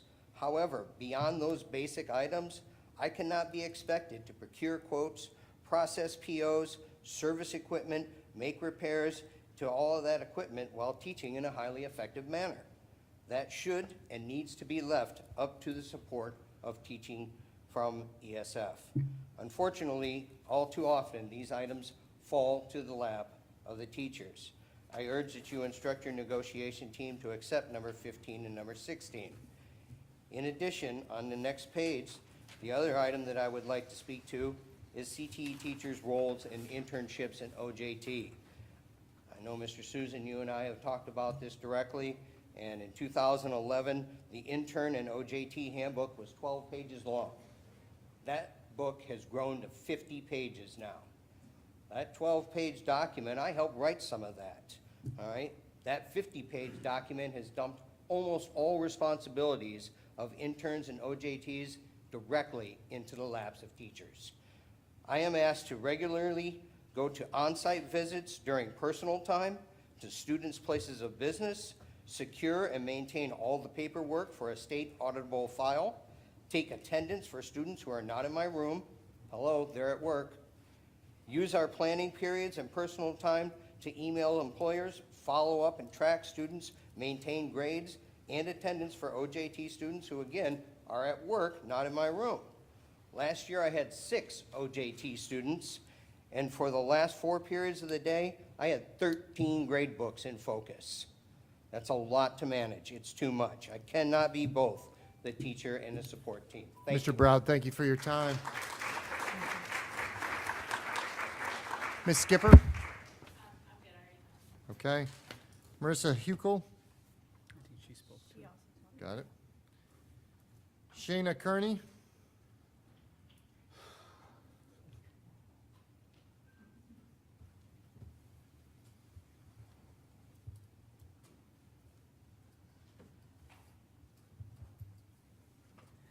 Good evening, ladies and gentlemen of the board.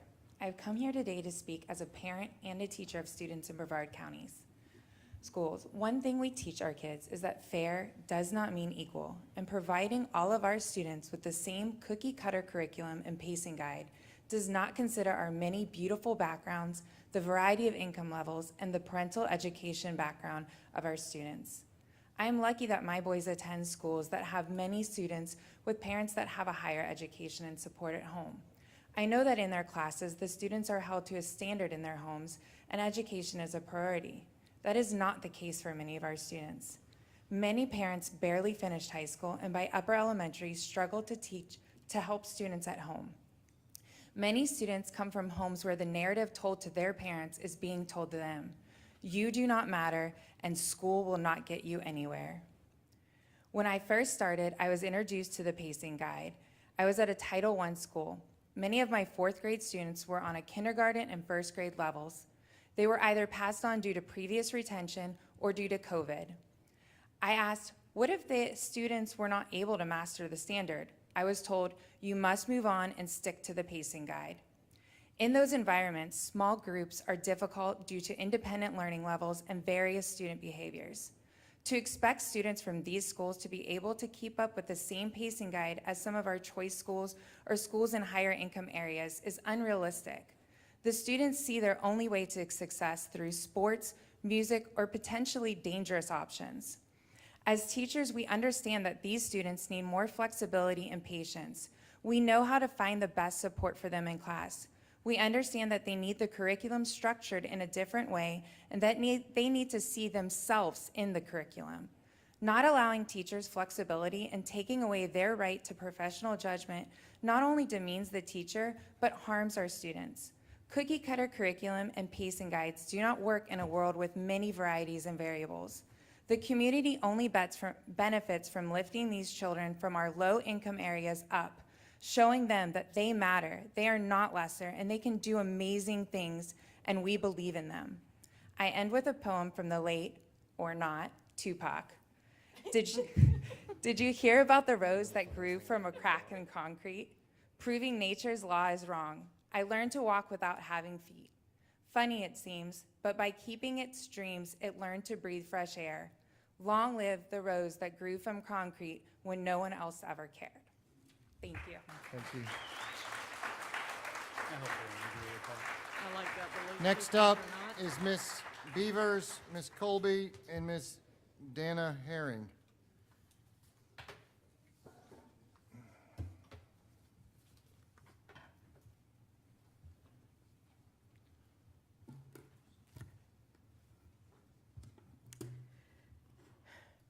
So I'm going to be reading something that's probably not appropriate for necessarily all children.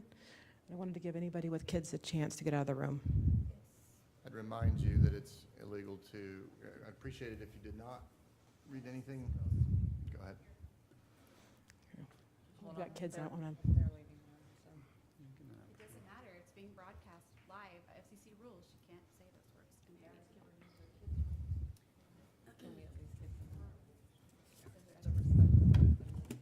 Yep. Hold on, Ms. Beavers, please. I got it.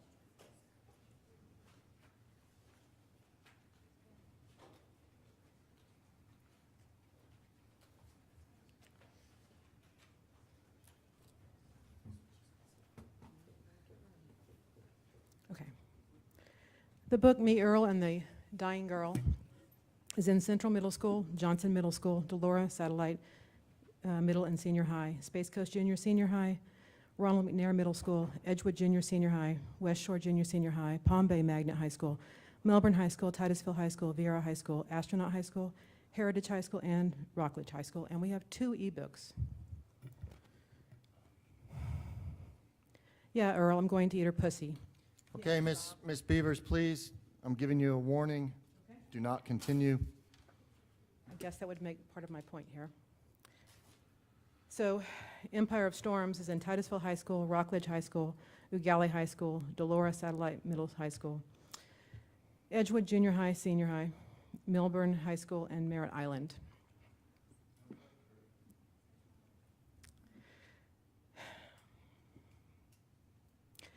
You're magnificent, he murmured into her lips. His tongue slid into her mouth. Did I just get cut off? The hardness of him pushed against her, and she bucked her hips, needing to grind herself against him, to do anything to ease the building ache between her legs. She slid her hand between them, and then she closed her fingers around, marveling on the velvet-wrapped steel. Rowan groaned and pushed into her hand. She pulled his mouth from his, staring into those pine-green eyes. Let me touch you, his voice trembled enough. The alien lifted her chin. As if doing this, touching her, was as much to remind him that that she had made it today. She was safe, as if to pleasure her. She leaned up, brushed her mouth against his. Do your worst, Prince. Rowan's smile was nothing short of a wicked as he pulled away to run a broad hand from her throat, down to the juncture of her thighs. She shuddered as the sheer possession of her breath coming tight pants as he gripped her thighs and spread her legs fully, bearing to him fully. Aileen couldn't take her eyes from his silver hair, water and moonlight, from the heads holding her wide for him, his hands holding her wide for him, as he dipped between her legs. And as Rowan tasted her on the beach, as he laughed against her slick white skin, her hoarse cries of his name shouted across the pine trees and sand and water. Aileen let it go, all of it, pretense at reason. She moved, hips undulating, begging him to go, so Rowan did, sliding a finger into her. And as his tongue flicked that one spot, and oh God, she was going to explode into fire. Aileen, he growled her name again. I don't think this is an appropriate book to have in some of these libraries, and I want you to look at the House Bill, House Bill 1069. Thank you. Thank you, Ms. Beavers. Next up, Ms. Karen Colby and Dana Herring on deck. Hi.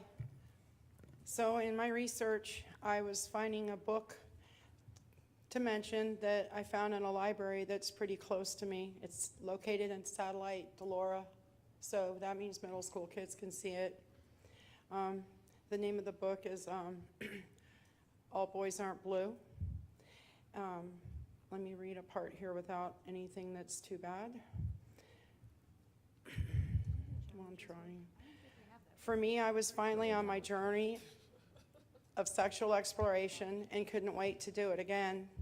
He and I had sex a second time 2 weeks later before school let out for summer.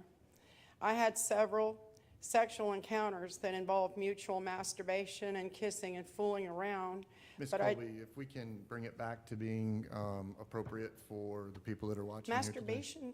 That's not a, okay. I got to his apartment and we both began drinking while watching TV. This lasted all of 10 minutes before we started kissing and undressing each other. He then stood up and grabbed me by the hands and led me into his bedroom. We took each other's clothes off fast but deliberate. After he told me to lie down on the bed, he asked me to turn over while he slipped a condom on himself. My heart immediately started to race. Nervously, I asked him what was he doing, and he said, "You." So the next book I'd like to talk about is available in a lot more places. It's available at Astronaut, Bayside High School, Cocoa Beach High School, Delora Satellite again, O'Galley, Melbourne, Merritt Island, Rockledge, and West Shore. This one is called The Bluest Eye. And I got to be careful here. I get that.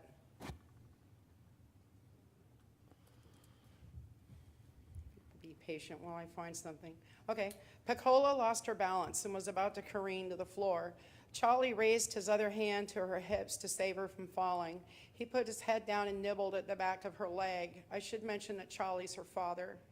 His mouth trembled at the firm sweetness of the flesh. He closed his eyes, letting his fingers dig into her waist. The rigidness of her shocked him. The silence of her stunned throat was better than Pauline's easy laughter had been. The confused mixture of his memories of Pauline and the doing of a wild and forbidden thing excited him, and a bolt of desire ran down his genitals, giving it length and softening the lips of his anus.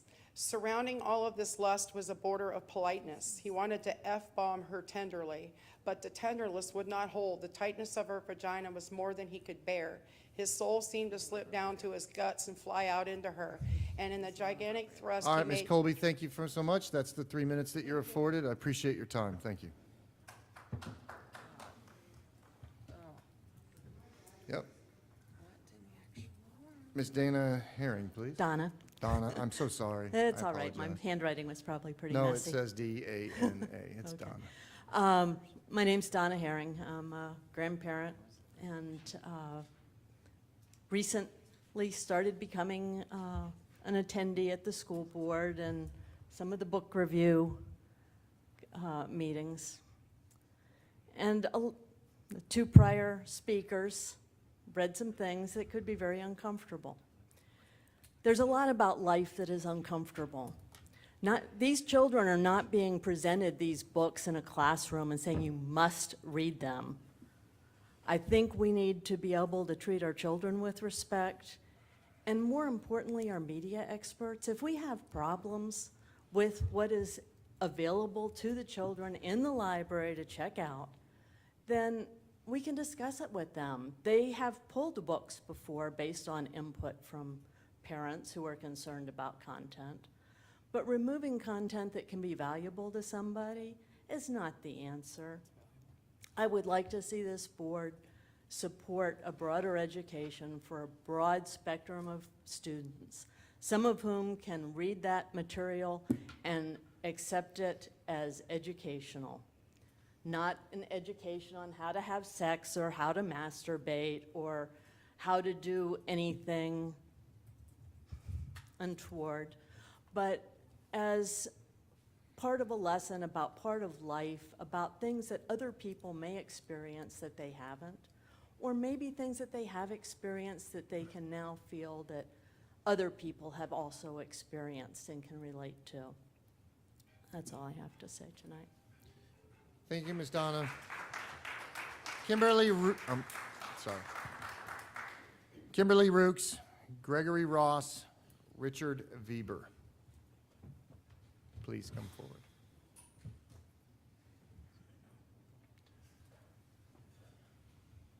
Good evening, Dr. Rendell and board members. My name is Kimberly Rooks.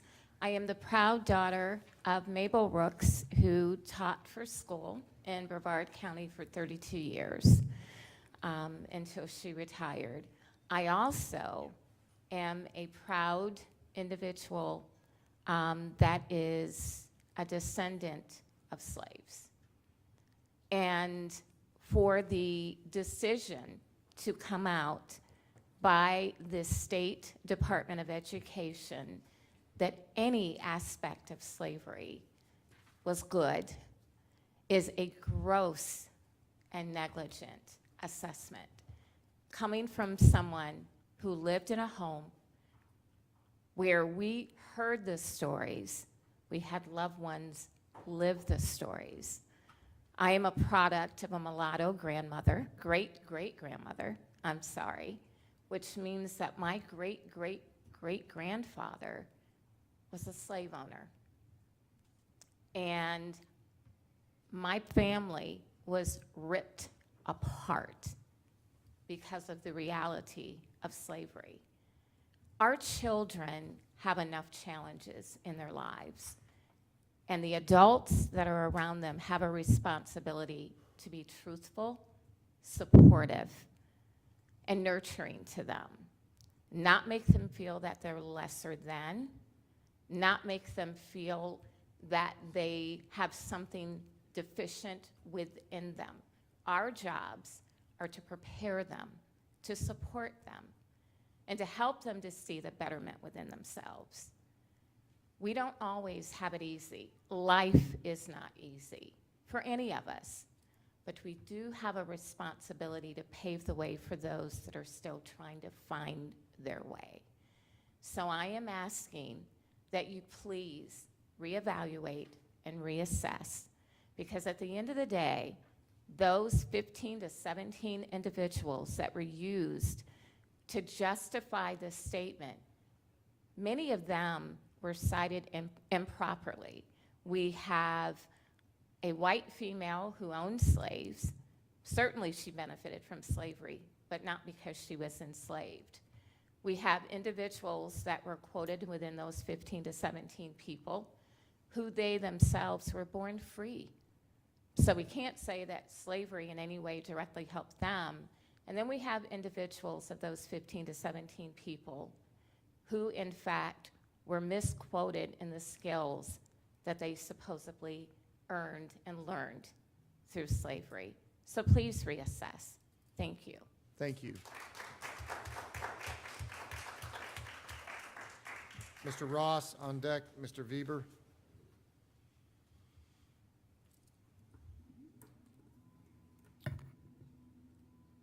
Good evening, Board. Thank you for the opportunity to come and speak to you. Got a few things I want to talk about today. First is I watched the work session today, watched you guys talk about the drug diversion program. Ms. Wright, I just want to call you out on a couple things. One is I saw you kind of imply that all people who are sent to ALC for drug use are addicts, right? I think that was a misstatement on your part, but please be careful how you say things, right?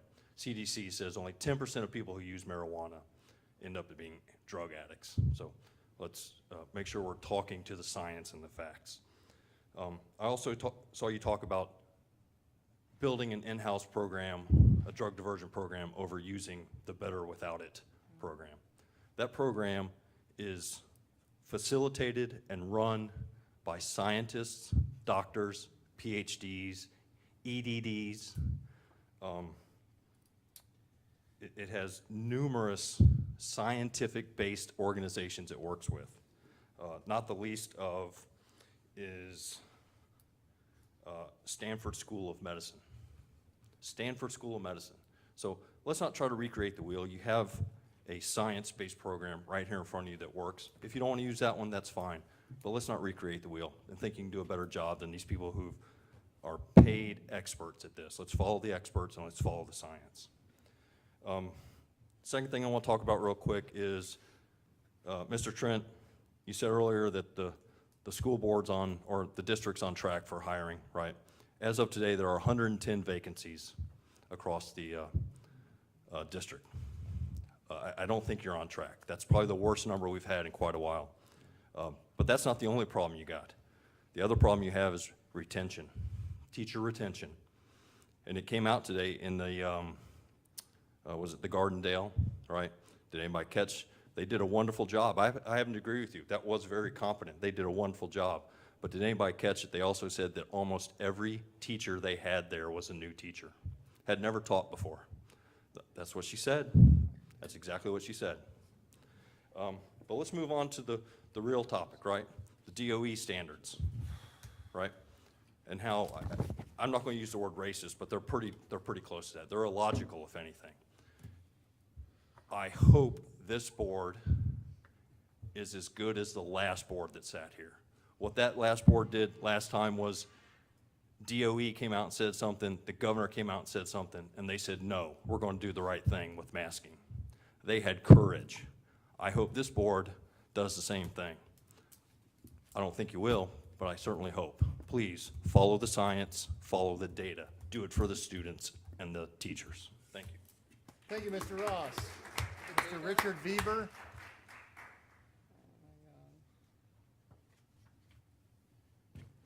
Good evening, Richard Weber.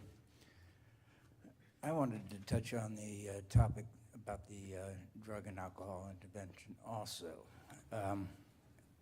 I fear that the programs, the Alternative Learning Center and the other component might be a little too rigid, not flexible enough.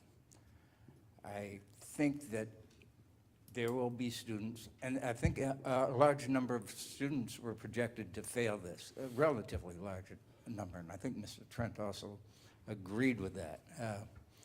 If I recall correctly, it was around like 15% that would fail that program. I could be wrong, but anyway, that's my concern, is that we will have these particularly lower income students falling through the cracks once again, ones that we leave behind when we take public monies to private schools, and who suffers? It's the lower socioeconomic group the most. I think more safeguards ought to be put in place, utilizing maybe counselors and principals on each student, along with maybe mental health care professionals. I personally was a little bit of a thorn in the side of administrators in high school. And one thing that got rid of their problem was that basically a coach who was a counselor took me under his wing to a degree. He put me in he made me the statistician for the football team, knowing my math background. And, you know, that just took a little more of my time where he could watch them. He took me out of journalism class, though. I mean, my high school yearbook that I worked on, they joked in the back of it about me ODing on aspirin. But anyway, so I got deprived of journalism, but I got busy with a little athletics, and that was part of the solution in me doing less. I was also in wrestling, and so I was involved in after-school activities. I did run for the class president, and much to their dismay, because I had a conduct grade that didn't really make it, so I was a write-in, but I made them redo the elections. But it was a problem, and they took care of it with a counselor, a principal, a football coach. But we need more hands-on and particular individual attention to these students that might fall through the cracks. Thank you. Thank you, Mr. Bieber. The next three people up are going to be Corey McMillan, Samantha Curvin, and Kelly Curvin.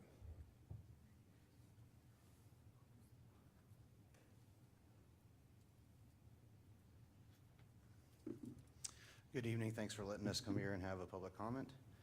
My name is Corey McMillan. I'm from Titusville. I got two things I wanted to talk about, so I'll do the boring one first, just a little bit about procurement. I've seen the last few meetings, stuff's been pulled, and I know it's not anything to be intentional, but when things get pulled like that, because I would assume your purchasing and procurement staff has a little bit, not as much confidence when that happens.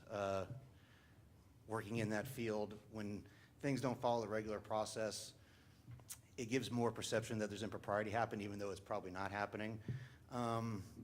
But just a little history of the school board procurement. I think everyone remembers in 2018, Florida Department of Law Enforcement did find unethical actions going on with the auditing RFP or RFQ. I can't remember which one it was, but I would just be a little more cognizant of doing that as often.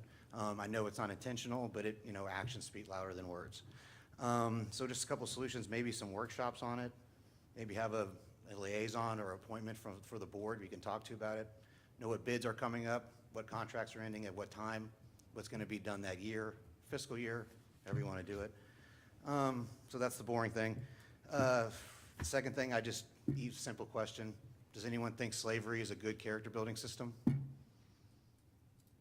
Take that as a no? Well, then tell the mouth breathers at Tallahassee who came up with it to get rid of it. Thank you.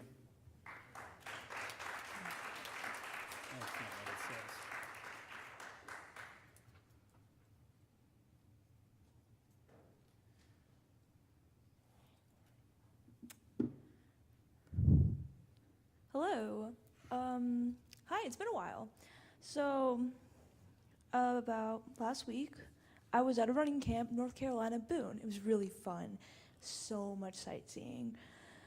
But the Florida DOE voted in favor of history standards not based in reality and use the resource videos put out by the company PagerU.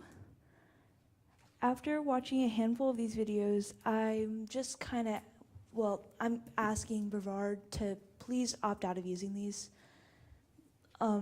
As a student, please don't use these. It's not, in my opinion, that good of resource material.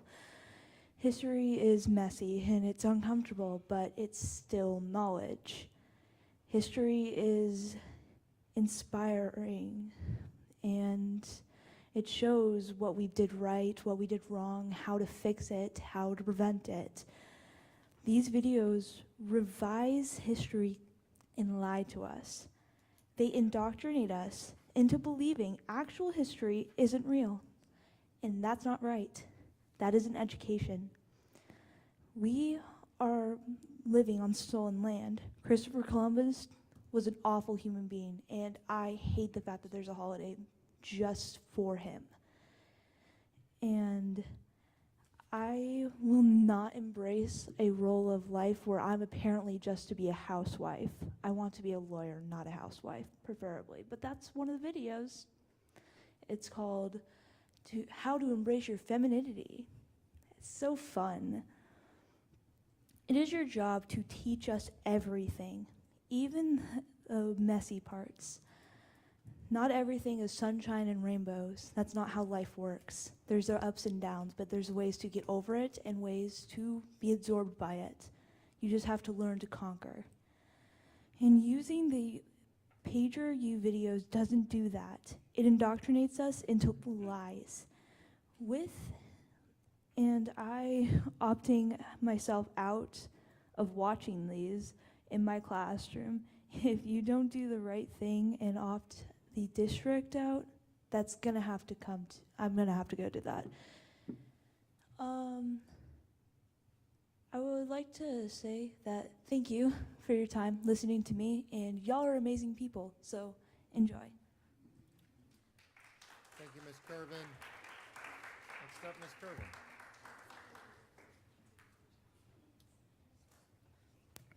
I'm just going to state for the record again that I love that kid. Good evening, board. Miss Wright, I actually want to say thank you. Thank you for bringing up the practice of putting the Department of Health letters into the hands of our students. I know firsthand the life-altering impact that can have on them, especially when I opted my child out of all health screenings, yet she was one of 3 students screened for BMI against the will of me and her father at her elementary school the year she was in 6th grade. The damage that oversight cost our family was astronomical, mentally, physically, and financially. Resources for what that letter did to her were in Miami. But most importantly, it cost Allison her admittance to the best school in our district, and that loss can never be fixed. So I appreciate you bringing that up earlier. I thought I knew what I was going to talk about. I just want to state that you heard passages today from 2 books. That isn't porn, and it doesn't violate our law. Also, we have a process for challenging books, and I would love an update on that. We had a policy. The policy seems to be broken. We have a committee. Maybe we have a committee. School starts in like less than 2.5 weeks-ish, and our AP lit teachers still don't know if they can use the kite runner. So it would be really nice if we could at least figure out what our AP college level classes can use. Back to what I had originally planned on talking about. As a BPS alumni, I remember being armed with a pencil and a piece of paper on the first day of middle and high school so I could take down the required supplies for each class. My mom and I would then spend the weekend hopping from school to school to find all the needed supplies, inevitably running into something that nobody had. This system is archaic. And in the year 2023, with more communication options than ever, I'm struggling to understand why BPS hasn't developed a standard operating procedure for getting all of our families of secondary students the required supply list before the first day of school. Tax-free shopping is now. It started this Monday, it ends next Sunday, and every school has their registration date during that time frame. At Samantha School, we walk our schedule during registration. Teachers tape their supply list to their doors so families can shop for supplies long before the first day of school. And this should be standard across the district.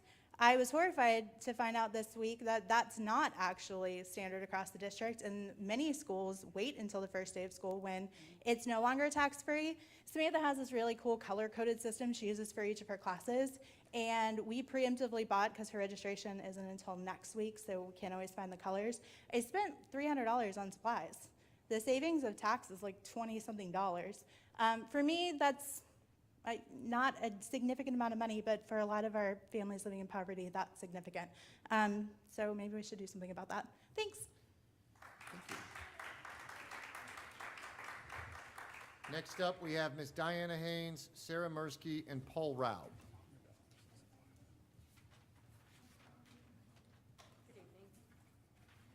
Wow, I never seen so many adults so uncomfortable when they were being read to from junior, senior high school library books.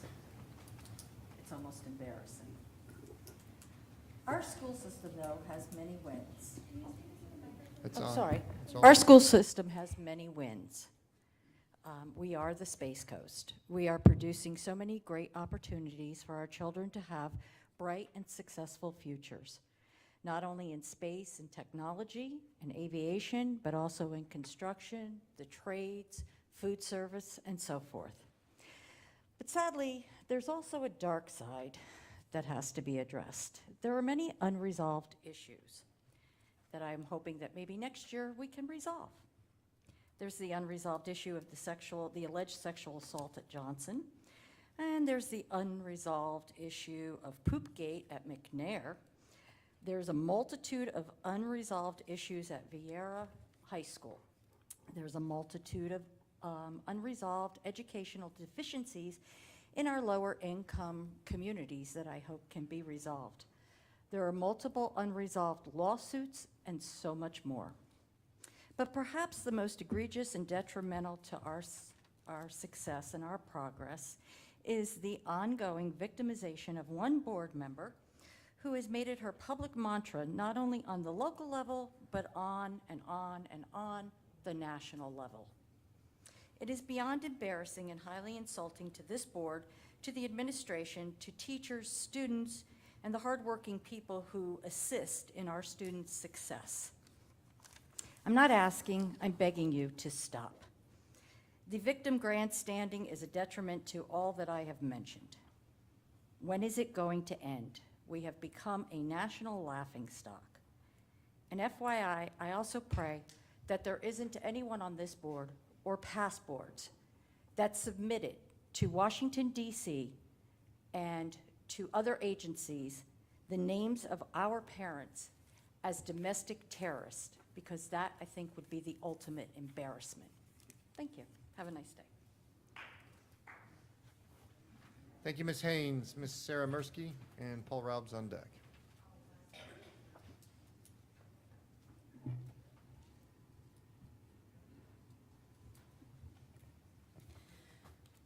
Good evening. Oh, can you hear me? Yeah. Okay, thank you. Good evening. My name is Sarah Mirsky. I'm a proud housewife, mother of 2 children in Brevard Public Schools. I am a college student. I'm a voter, taxpayer, and I have a holistic interest in this school district to become successful and be successful. The past 2 years, my family has been a part of this school district. I consistently brought to this board's attention the issue of mental health. According to the CDC, adolescent mental health continues to worsen, and here are some statistics. And I haven't pulled the statistics for 2022, but these are for 2021. More than 4 in 10, which is 42%, students felt persistently sad or hopeless, and nearly 1/3, 29%, experienced poor mental health. In 2021, more than 1 in 5, which is 22% of students, seriously considered attempting suicide, and 1 in 10 attempted suicide. Adolescents are also dealing with self-harm, anxiety, and substance abuse issues, as well as overdoses. Unfortunately, people have said that mental health help doesn't belong in schools, yet the statistics show that we desperately need the help in the school setting. Particularly, Brevard Public School children have suffered from anxiety according to the Youth Truth Survey. I wholeheartedly support the mental health grant that is before this board, and I ask that you vote yes on it. I'm grateful for the foresight of a couple members of this board to put a clinical social worker and a school psychologist on the discipline working group. My input about drug aversion would be that the students work with skilled social workers to create an evidence-based intervention for kids who need it. The grant would help provide those services. My hope is that this working group will use evidence-based practice and evidence-based research to form a new and effective discipline policy for this district. I'm looking forward to a great school year as mental health is just as important as physical health. Thank you. Thank you, Sarah. Mr. Paul Raub's up, and then to round it out is Lee Guthrie and Erica Oris. I still have to call it, you know what I mean? I know. So I'm going to mention the DOE stuff again, which has been covered in detail and by people much better qualified to talk about it than me. But I did want to say thank you to Jennifer Jenkins for speaking out against that publicly. This is something that in a sane universe, that would have been a, well, you know, duh, are you also for breathing air and eating food and getting a night's sleep? But our increasingly more insane Department of Education did not seem to think so. And I wonder, honestly, why we haven't heard any similar comments from anyone else up there. And if that's happened and I missed it, I really do apologize. If that's happened privately, do it publicly. Because I know that all of you up there, and I'll get snotty up here and I make jokes at everyone's expense, but I know you're up there because you do care, and you do care about these students, and that's in evidence all the time. Speak up. There's got to be a line somewhere of what's not acceptable to anyone, regardless of where we are. It might be on some political line. And if racism was kind of, slavery was kind of okay in some ways, there was a benefit. If that's not a million miles past the line, what is? Speak up. I know you didn't make the rules, but I also know that you care, and you are allowed to have opinions and voice them, and let students know that you actually do support them, even if your hands are tied about doing anything about it right now.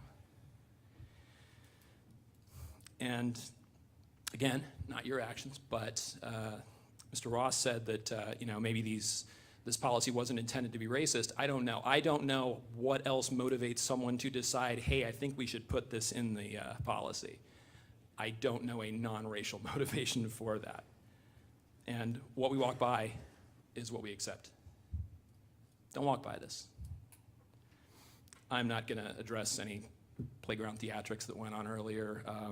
I would also love to see the book review committee get back in action. I'm not going to sit here and tell you all things that you already know, that, for example, reading something to yourself and reading something aloud in front of a bunch of people are not the same thing. But yeah, I'd love to get back to those meetings. I don't love that we have an increasing number of books just in limbo forever. Again, let's get moving on that. Please speak up. I know you do care. I really do. I'd love to hear it.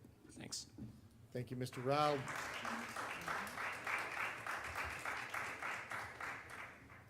Ms. Guthrie. Bet you're glad I'm the last one here. Okay. So, good evening, board members and Superintendent Rendell and Brevard citizens.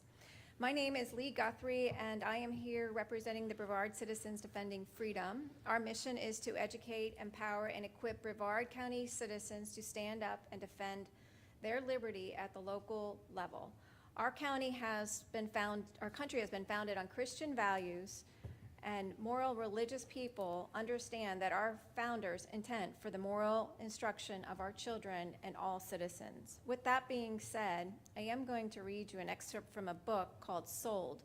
But before I do that, I wanted to tell you that it is about human trafficking, and basically that is just another term for slavery. and it is abhorrent. It should be a subject that should only be discussed in public schools with mature students and unpolarized instructors who can be unbiased. This book has graphic descriptions of rape and violence and should not be allowed in our school libraries. The public schools are challenged with its choices outside of the mainstream learning. This book is actually at Astronaut High, Bayside, Cocoa, O'Galley, Edgewood, Mel High, Merritt Island, Rockledge, and Space Coast Junior High School.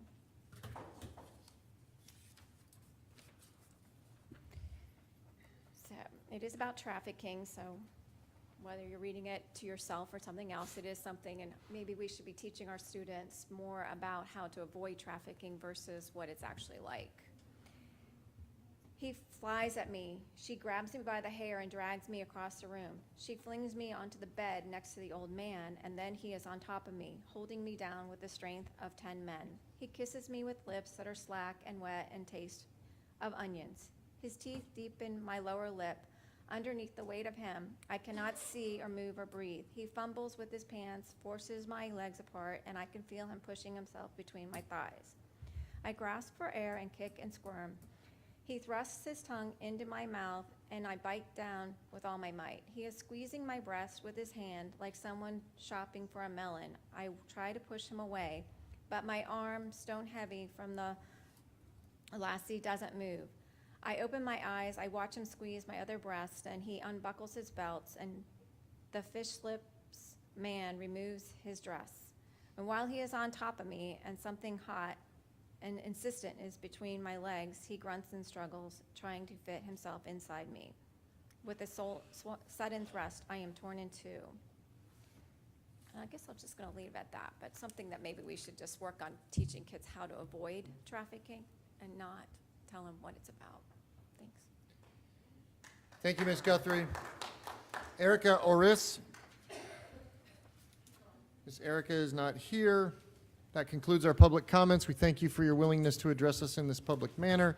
We are now on to the consent agenda. Dr. Rendell. Exhausted. Thank you, Mr. Chair. There are 14 agenda items under this category. Thank you, Dr. Rendell. Sorry. I'm good. I'm good. Rendell. All right. So does any board member wish to pull any items? Yes, I wish to pull item F16. Okay. Does any other member wish to pull any other of the consent agenda? Okay, hearing none. I will entertain a motion to accept the consent agendas with the exception of F16, which is pulled for discussion. Do I hear a motion? Second. Is there any discussion? Hearing none, all in favor signify by saying aye. Aye. All opposed? Okay. We're back on to F16. Do I hear a motion to approve? Move to approve. Second. Is there any discussion? Yes, I do. I have discussion on this.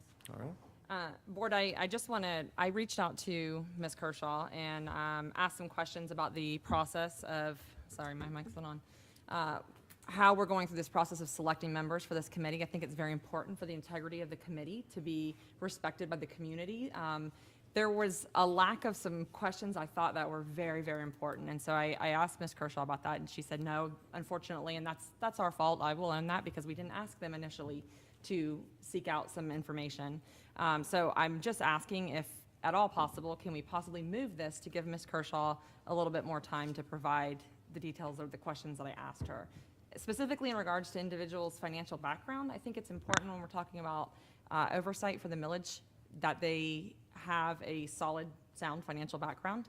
I just would like to have that. I think it makes the integrity of the community or the committee that much stronger. So are you asking to table it until the next meeting? Is that I what I'm am hearing you say? asking, yes. Okay. So the motion on the floor is to table this agenda item on consent until the August 8th meeting, is it? Correct, yes. Okay. Paul, do you want me to go through the motion process for that, or is that good enough? We didn't motion on that, so. She said she is moving to table it. Okay, so we're good. So that's all she needs? Do we want to finish the Okay. discussion? Yeah, we will. Yeah. I'm just saying, like, the motion needs to be opened up, and I didn't know if we needed to say in the motion that, but he says we're good, so. All right, let's get to discussion, since Ms. Wright, if you have, you stated that, is there anything else that you wanted to state? No, I honestly, I think it probably will end up being okay, but I just think for the integrity of the committee, it's important to have that in case it ever gets called into question by any of the citizens. We should make sure that we're looking at all facts. Anybody else have any other Yeah. comments? What do you mean by financial backgrounds, like professional backgrounds? No, I think, no, not professional financial backgrounds, but I think when you're talking about oversight with the millage, we want to make sure that we don't have anything funky on there. And I don't know that it's been looked at for all the members. When I asked her that, she said no. What does that mean? Well, bankruptcies, foreclosures, things like that. Where So it's you're like a asking that we mismanagement. look into private citizens' financial backgrounds in order to participate in their local oversight committee that they pay taxes for? I think it would be wise, yes. Okay. I just want to make that very clear, that you want us to inquire about the financial backgrounds of private citizens who pay taxes on the committee in which oversees those taxes that they pay. I think it would be wise, yes. I think that it's a good idea. Okay, I just want to make that really, really clear. That's beyond inappropriate and intrusive in my personal opinion. Because quite frankly, we don't even have that qualification to be elected to this board. It's not a qualification for the board. I said it's not a qualification to be a member of this board. You are absolutely correct. And we make a lot more decisions than the Independent Oversight Committee. I think you are treading on a fine line there. So I just need to make that very clear publicly. All right.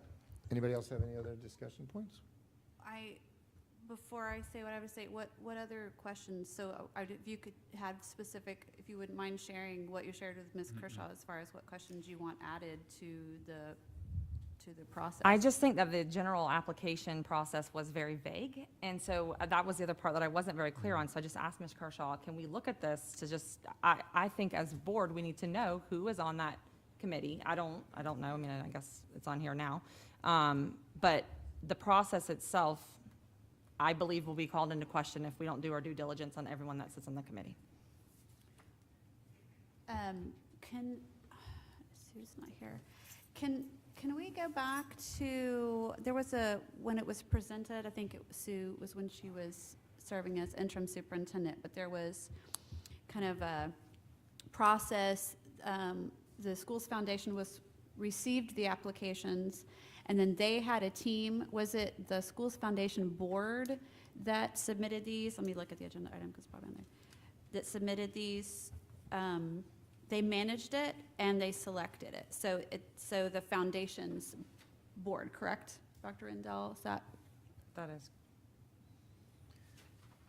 I think that may be the steps that would have been taken or should have been taken, but I don't know that the board reviewed all the applications or anything like that. I think that's a question for Mrs. Kershaw. Okay. Here is, because I want us to go back to process and the policy, in this case, is the charter. Mm-hmm. And the charter is attached to the agenda item. And I too had questions when I looked at the list, just because, and I went back and I'm like, okay, it wasn't the same kind of questions. I mean, honestly, I haven't Googled people's financial information, so I don't, that's not what stuck out to me. But there was what it says in Article 6, membership. Number 2, here's the qualifications that were listed. ICCMO members shall be residents of Brevard County. Check, there's one. Yeah. Who have expertise in fields relating to the purpose of the millage. Now, that's still pretty broad, but that tells me that their expertise needs to be in the area of finance, accounting, that type of thing, or education, perhaps technology, because we're using part of it for that. Those kinds of fields. And so if there weren't, and then it's things that you can't be, like you can't be a school board member, you can't be a current employee of the school board, and you can't have a conflict of interest with the Florida chapter on that. And it said So that's pretty much it. So here's the things we're looking for, and then there's a few things that disqualify you. I think it would probably be inappropriate because of the charter, which this board has already approved, for us to put anything outside of the charter as part of the application process. If we want to go back and we want to make sure that what we said was going to happen, happened, as far as the application process, if we want to check that, I don't have a problem with that. But to me, we've laid out in this board-approved charter really just 2 qualifications with a few disqualifications of that. They have to be a resident of the county and they need to be an expert in the field. So if there was nothing on that application where they had to explain what area are you in expertise, and it doesn't have to be, they don't have to be an accountant, but they do need to have, they can't just be a taxpayer in the county.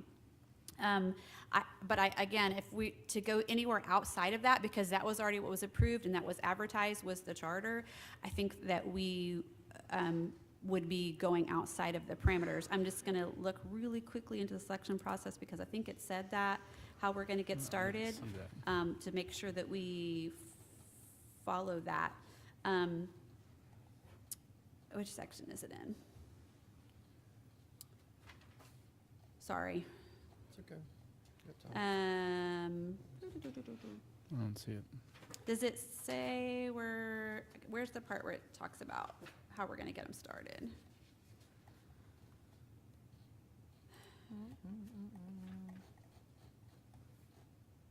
Hang on. How about let's just do a search? You want me to come back to you so we can? No, that's pretty, it's not in there.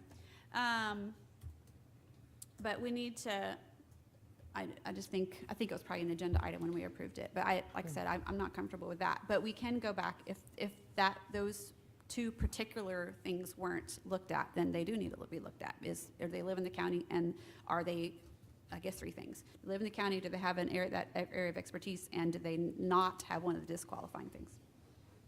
Okay. Mr. Trent, you wish to speak to anything?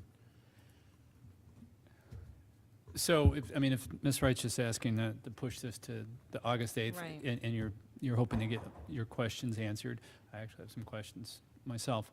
But, I'm not going to ask you what your questions are. If you have some questions that need answering, I'm all for pushing it to the 8th. Not a problem with that. Yeah, I think the motion is supported. There's this millage has the potential to be 272 million plus. That's a good question to ask. I think if you're wanted to do that, I'm completely in favor, and I think that pretty much sums it up for me.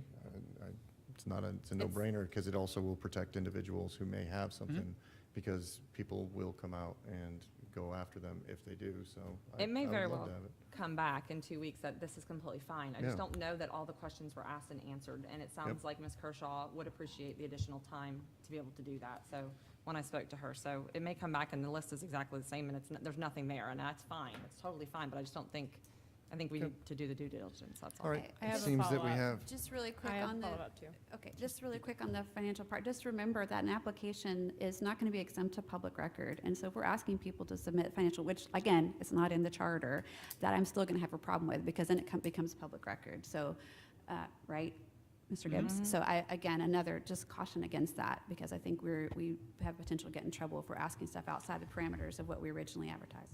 Okay, thank you. Okay.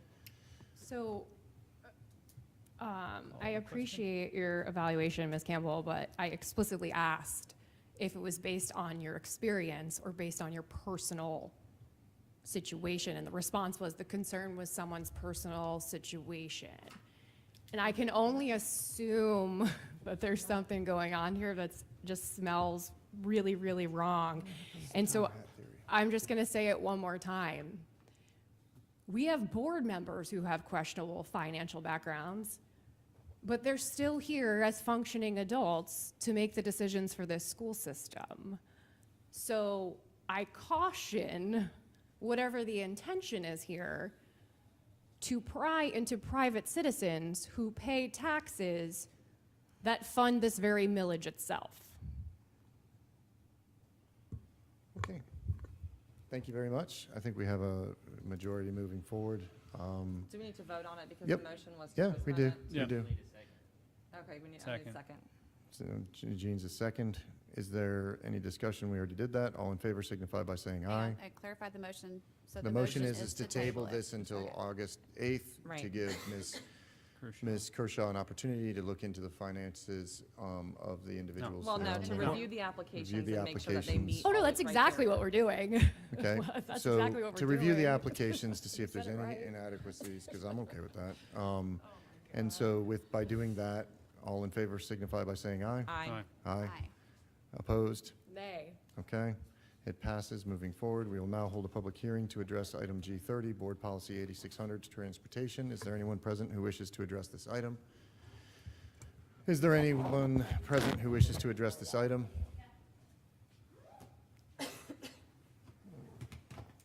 I came to the work session about 16, and I noticed that there wasn't a change to it, so I'm just wondering if, during your discussion, if you could talk about how we are ensuring our physically disabled students' safety when they're dropped off at the bus. Just a reminder, physically disabled does not necessarily mean cognitively disabled, so these kids don't necessarily have an aid or an IEP which states a parent or guardian has to be at the bus stop. Technically, a child could be temporarily physically disabled. My daughter, Samantha, right now can barely walk. She pulled a hamstring. She isn't using her what she's been using to walk with because she doesn't want to in public. But like even something like a child in crutches would technically be temporarily physically disabled. So just ensuring their safety. I would just like clarification on if you found the parameters within the procedures that would ensure their safety. Thanks. Thank you. Does anybody else wish to speak to this item? Hearing none, do I hear a motion? Move to approve. Second. Is there any discussion? Yeah, Dr. Rendell, you did mention something when that was mentioned before, that you were going to take a look at that. Do you have any thing that you found? Thank you, Mrs. Campbell. Yes, Mr. Wilson and Mr. Miller, Dr. Miller, and I reviewed all of our policies. And first of all, we don't ever drop off a student who has physical disabilities if it's one of those situations where they're supposed to be met by a parent or anything like that. What the policy actually states, it kind of takes away the ability of the driver to take responsibility for doing that. So we already have a policy in place where they aren't going to leave a physically disabled student on the side of the road. Like, they're just not going to do that.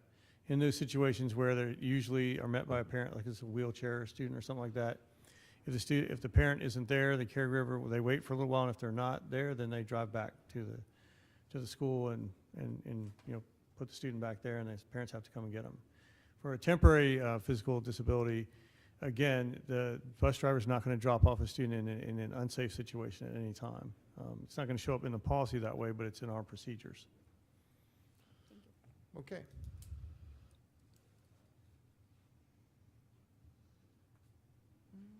I think we passed that. Dr. Rendell, would you please let us know about the items? You got to vote. I thought we already voted, didn't we? No, that was discussion. All right. All in favor signify by saying aye. Aye. Aye. Opposed? None. Dr. Rendell, would you please let us know about the items under the action portion of today's agenda? Thank you, Mr. Chair. The first item is H31, Department School Initiated Agreements. Do I hear a motion? Move to approve. Second. Is there any discussion? All in favor signify by saying aye. Aye. Aye. Any opposed, say nay. The next item is H32, Procurement Solicitations. Do I hear a motion? Move to approve. Second. Is there any discussion? Yes, I have discussion on this one. I have an issue with this procurement, and again, I'm like, I always have to signify these ones, but guys, we just sat here and heard from multiple of our people saying that we're not paying them adequately, but yet we're going to approve $1 million contract to outsource some of the same services that they provide.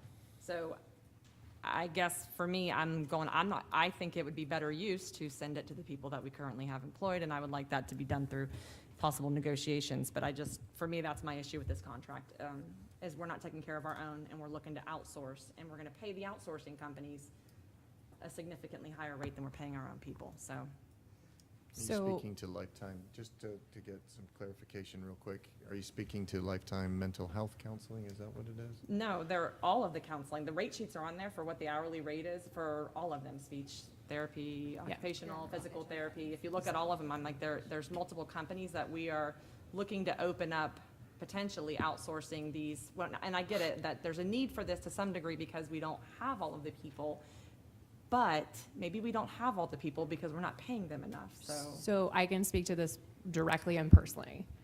I hear you and I respect that, and I am proud to hear that the intention of this board is to rectify the situation when it comes to salary so we can hire more people. You will not fill these voids. There is no way. Increasing salary will help, but we will never fill these voids. And if you don't approve these services and their caseloads explode, they will not be happy either, because that's going to be the consequence of this. These are things that have to be met on IEPs. These students have to have their minutes, they have to have services. I hear you and I appreciate that, but going forward, at least use this as an acknowledgement that the fact that we have slacked on their salary and their pay is why we ended up here in the first place, but we can't not do this because students won't get serviced, caseloads will be, they're already out of control, quite frankly, they're out of control.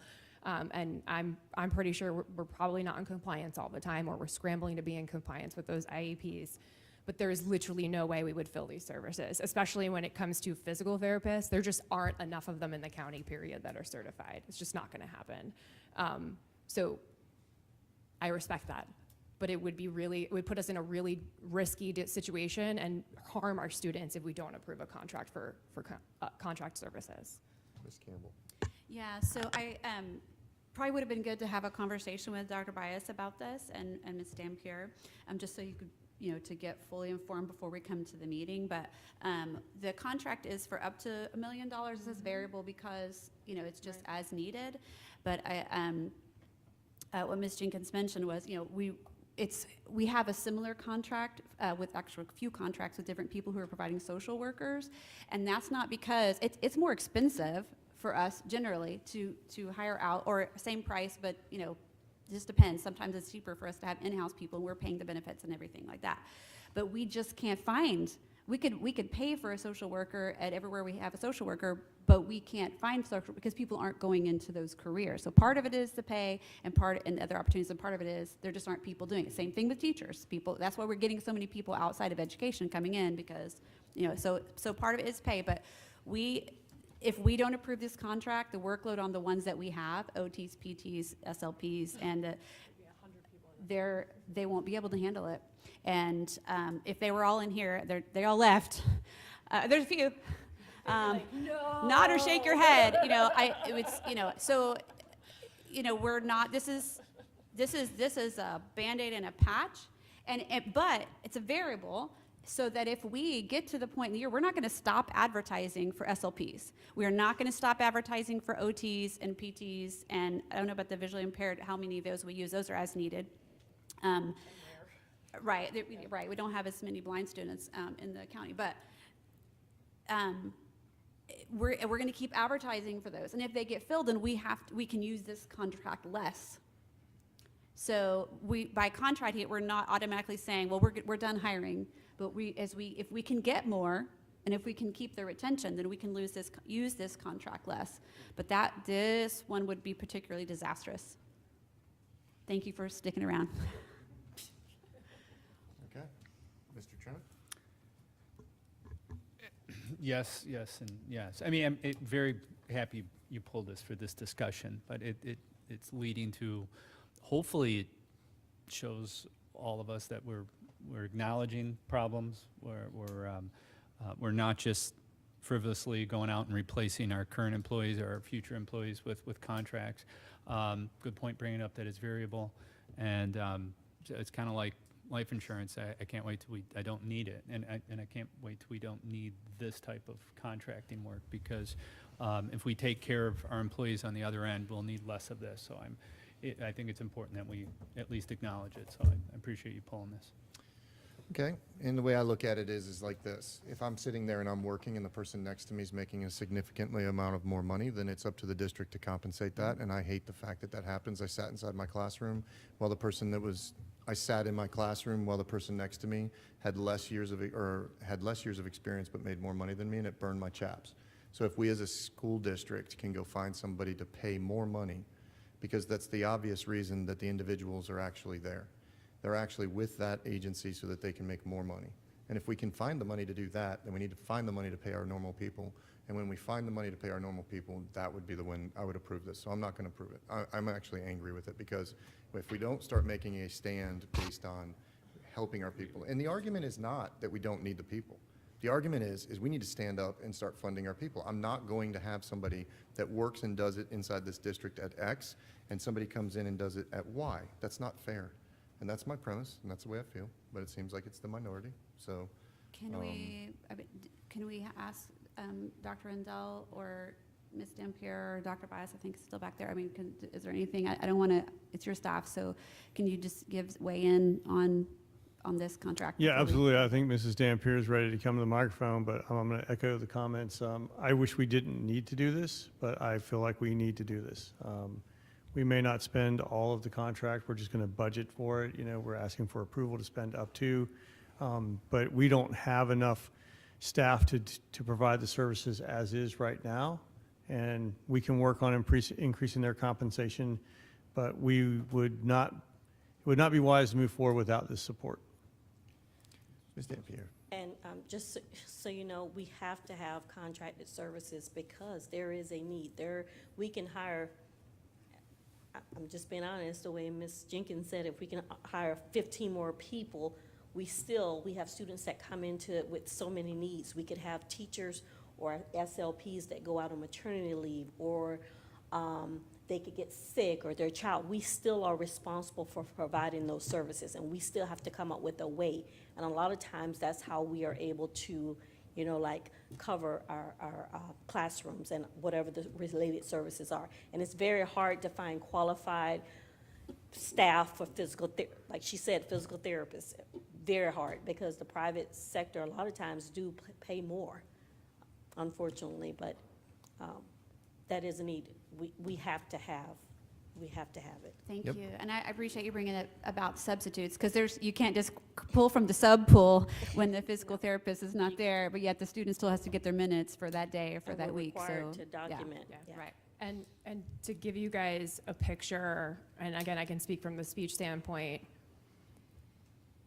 when there are people who are out, they are forced to pull from our employees to go cover those people, and I was one of those people. I worked for our pre-K itinerant department. I had a caseload of 65 kids of my own, but I had to go help out at Mendelin two days out of the year. I had to go help out at Turner 2 days out of the week, 2 days out of the week, because we had people out on maternity leave or short-term disability and things of that nature.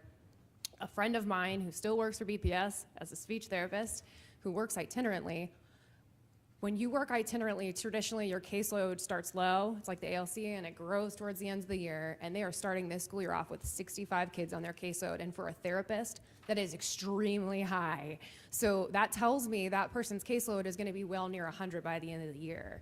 So this is why we need contracted services, and traditionally, and unfortunately, they're in the schools that are the most fragile, thank you. They need consistent services. Those kids need those services more than ever. And to not have the people in place to do that, to have those caseloads rising through the roof, those kids aren't getting the needs that they should, those kids aren't getting the services that they need to meet those needs. And so this is really, really, really, really important for our kids.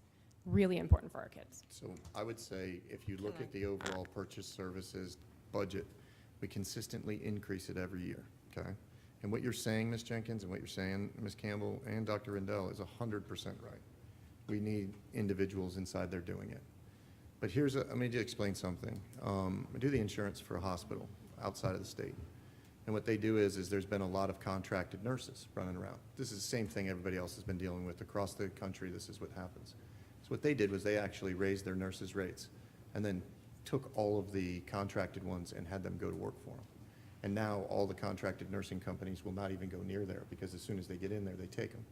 So I'm not saying or disagreeing that our people need it. What I'm saying is that if we continue to go down this road where we have to continue to go out and pay people more to fill in the gaps, while somebody that's making less is standing right next to them, it's a hard pill to swallow. And for the last 6 years, I've watched the purchase services increase while we continue to increase more and more and pay more and more into it. And I think at some point we need to truly make that break. So that's my thing. That's why I'm making it. I appreciate everybody that's here, and I think Ms. Ms. Yeah, I would- Right, you had something to say? Yeah, I do. And again, here's my argument with this, is that these companies are going to recruit our people. Right. That's Because what's now going to they're gonna go- happen. right. And I'm all the gonna while, we make could more take money. care of our people. And Right. I understand the need, but I'm like, guys, we're creating the problem is right now. And for me, I would rather take care of the people that we currently have and attract more people into that line of work and coming here to Brevard. Because if these companies can find individuals that they can Yes. contract, then obviously they're out there, right? Yes, Why and they're don't willing we to want come them do the here? same job. So I can tell you why, though. I can tell you why. Because I could never leave a job in this school system and go work for a contracted service if I relied on a full-time schedule and benefits. Because when you're contracted, if the student isn't there, I don't get paid. There's no guarantee how many contact hours I have a week. I don't get paid for paperwork. I don't have an 8-hour workday. And so, yes, you get a higher hourly rate, but the likelihood of you making a huge salary by working that kind of job is slim. The person who traditionally does that wants to work part-time and doesn't want to be tied to anyone. And they just kind of come and go as they please, and they work for a contractor so they can say, you know what, I want to lighten my caseload, so when this kid gets off my caseload, I don't want any more kids, and they say they have 3 hours a week. So it's really rare that someone leaves the school system to go work for this because they're going to make the same salary.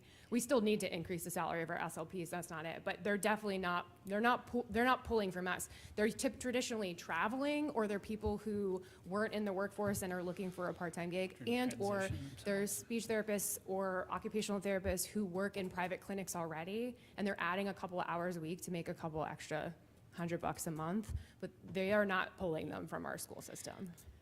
And these funds are coming from our IDA budget, because that's what we're supposed to be using, for these related services. Right.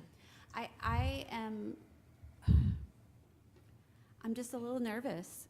I'm actually a lot nervous, and it sounds like this is going to pass from what we've all said so far, but I'm really nervous because in this item, if we vote this no down, I understand where you're going, and we can't say too much outside of bargaining and closed sessions, but we've heard tonight the need.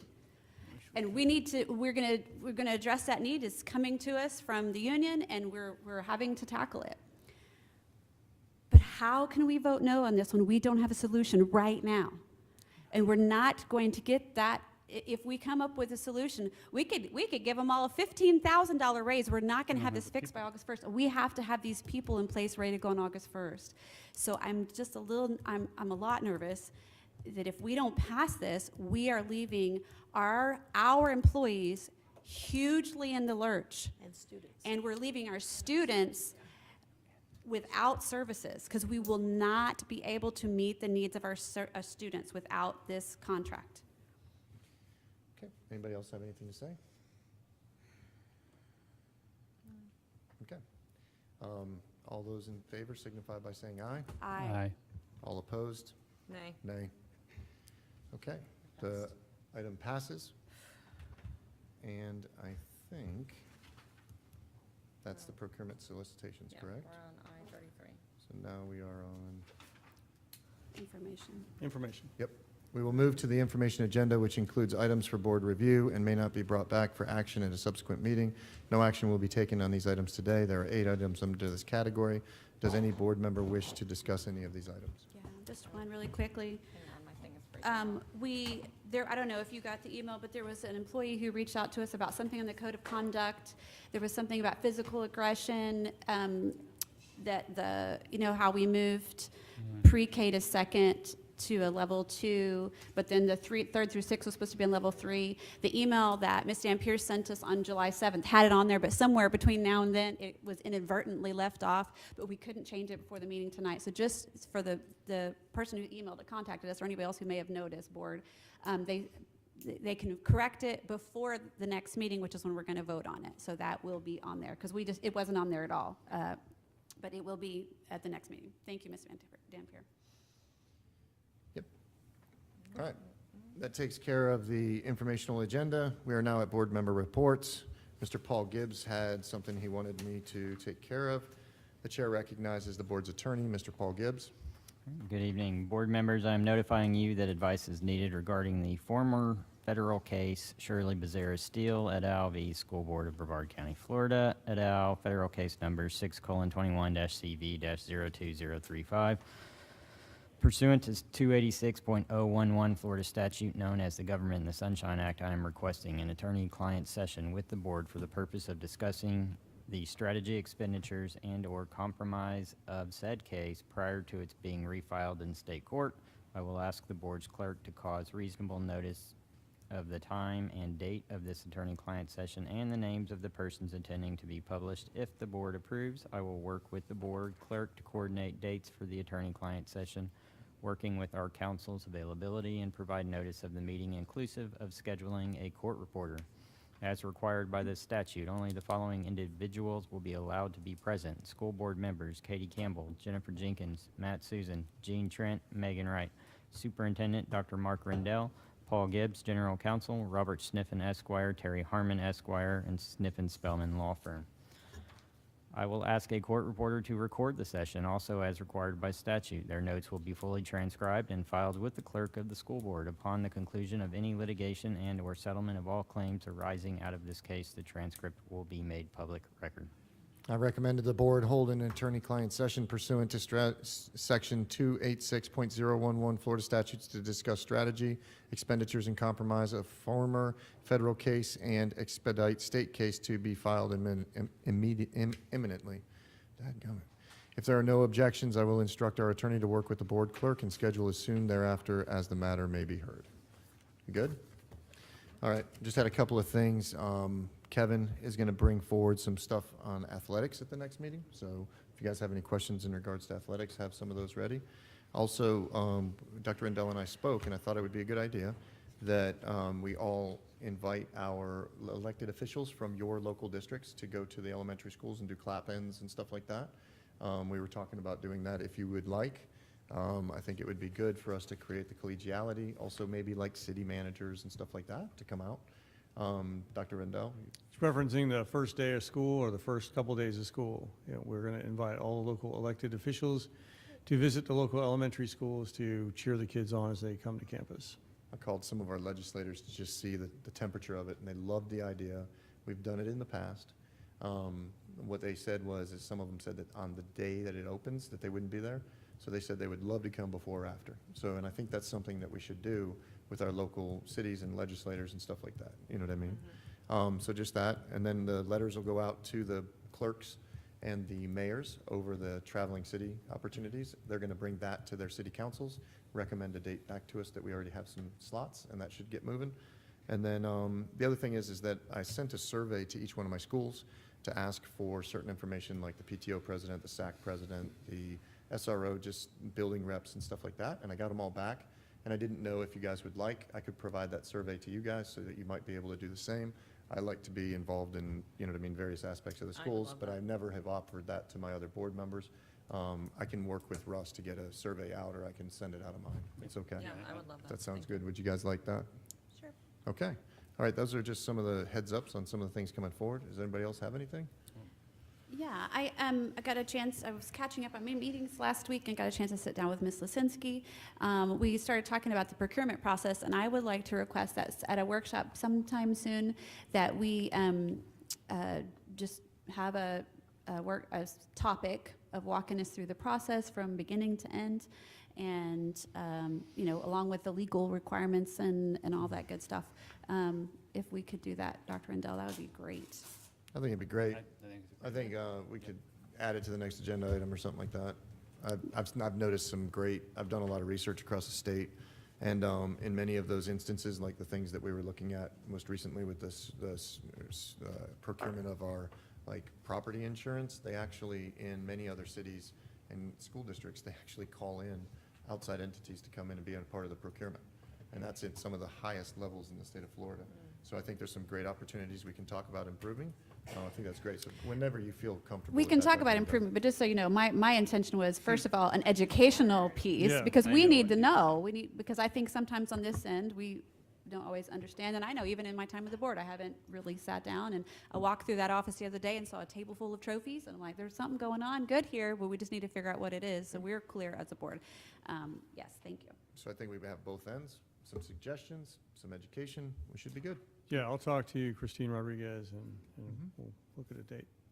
Dr. Rendell, do you have anything further to report? Just want to let everybody know, last week I had the pleasure of meeting with Dr. John Niccolo, the new president of FIT, and we're going to do some fun stuff with FIT as we go forward. We're going to be partnering with all of our local institutions of higher learning, EFSC, UCF, but FIT, he's new there as well. Yep. And wants to do some different things with us. So it's pretty exciting that we're going to have an institution of higher learning right in our backyard that wants to do stuff with us and our students, provide opportunities for them, for our teachers as well, training and stuff like that. So pretty exciting stuff. We'll share it as we go forward.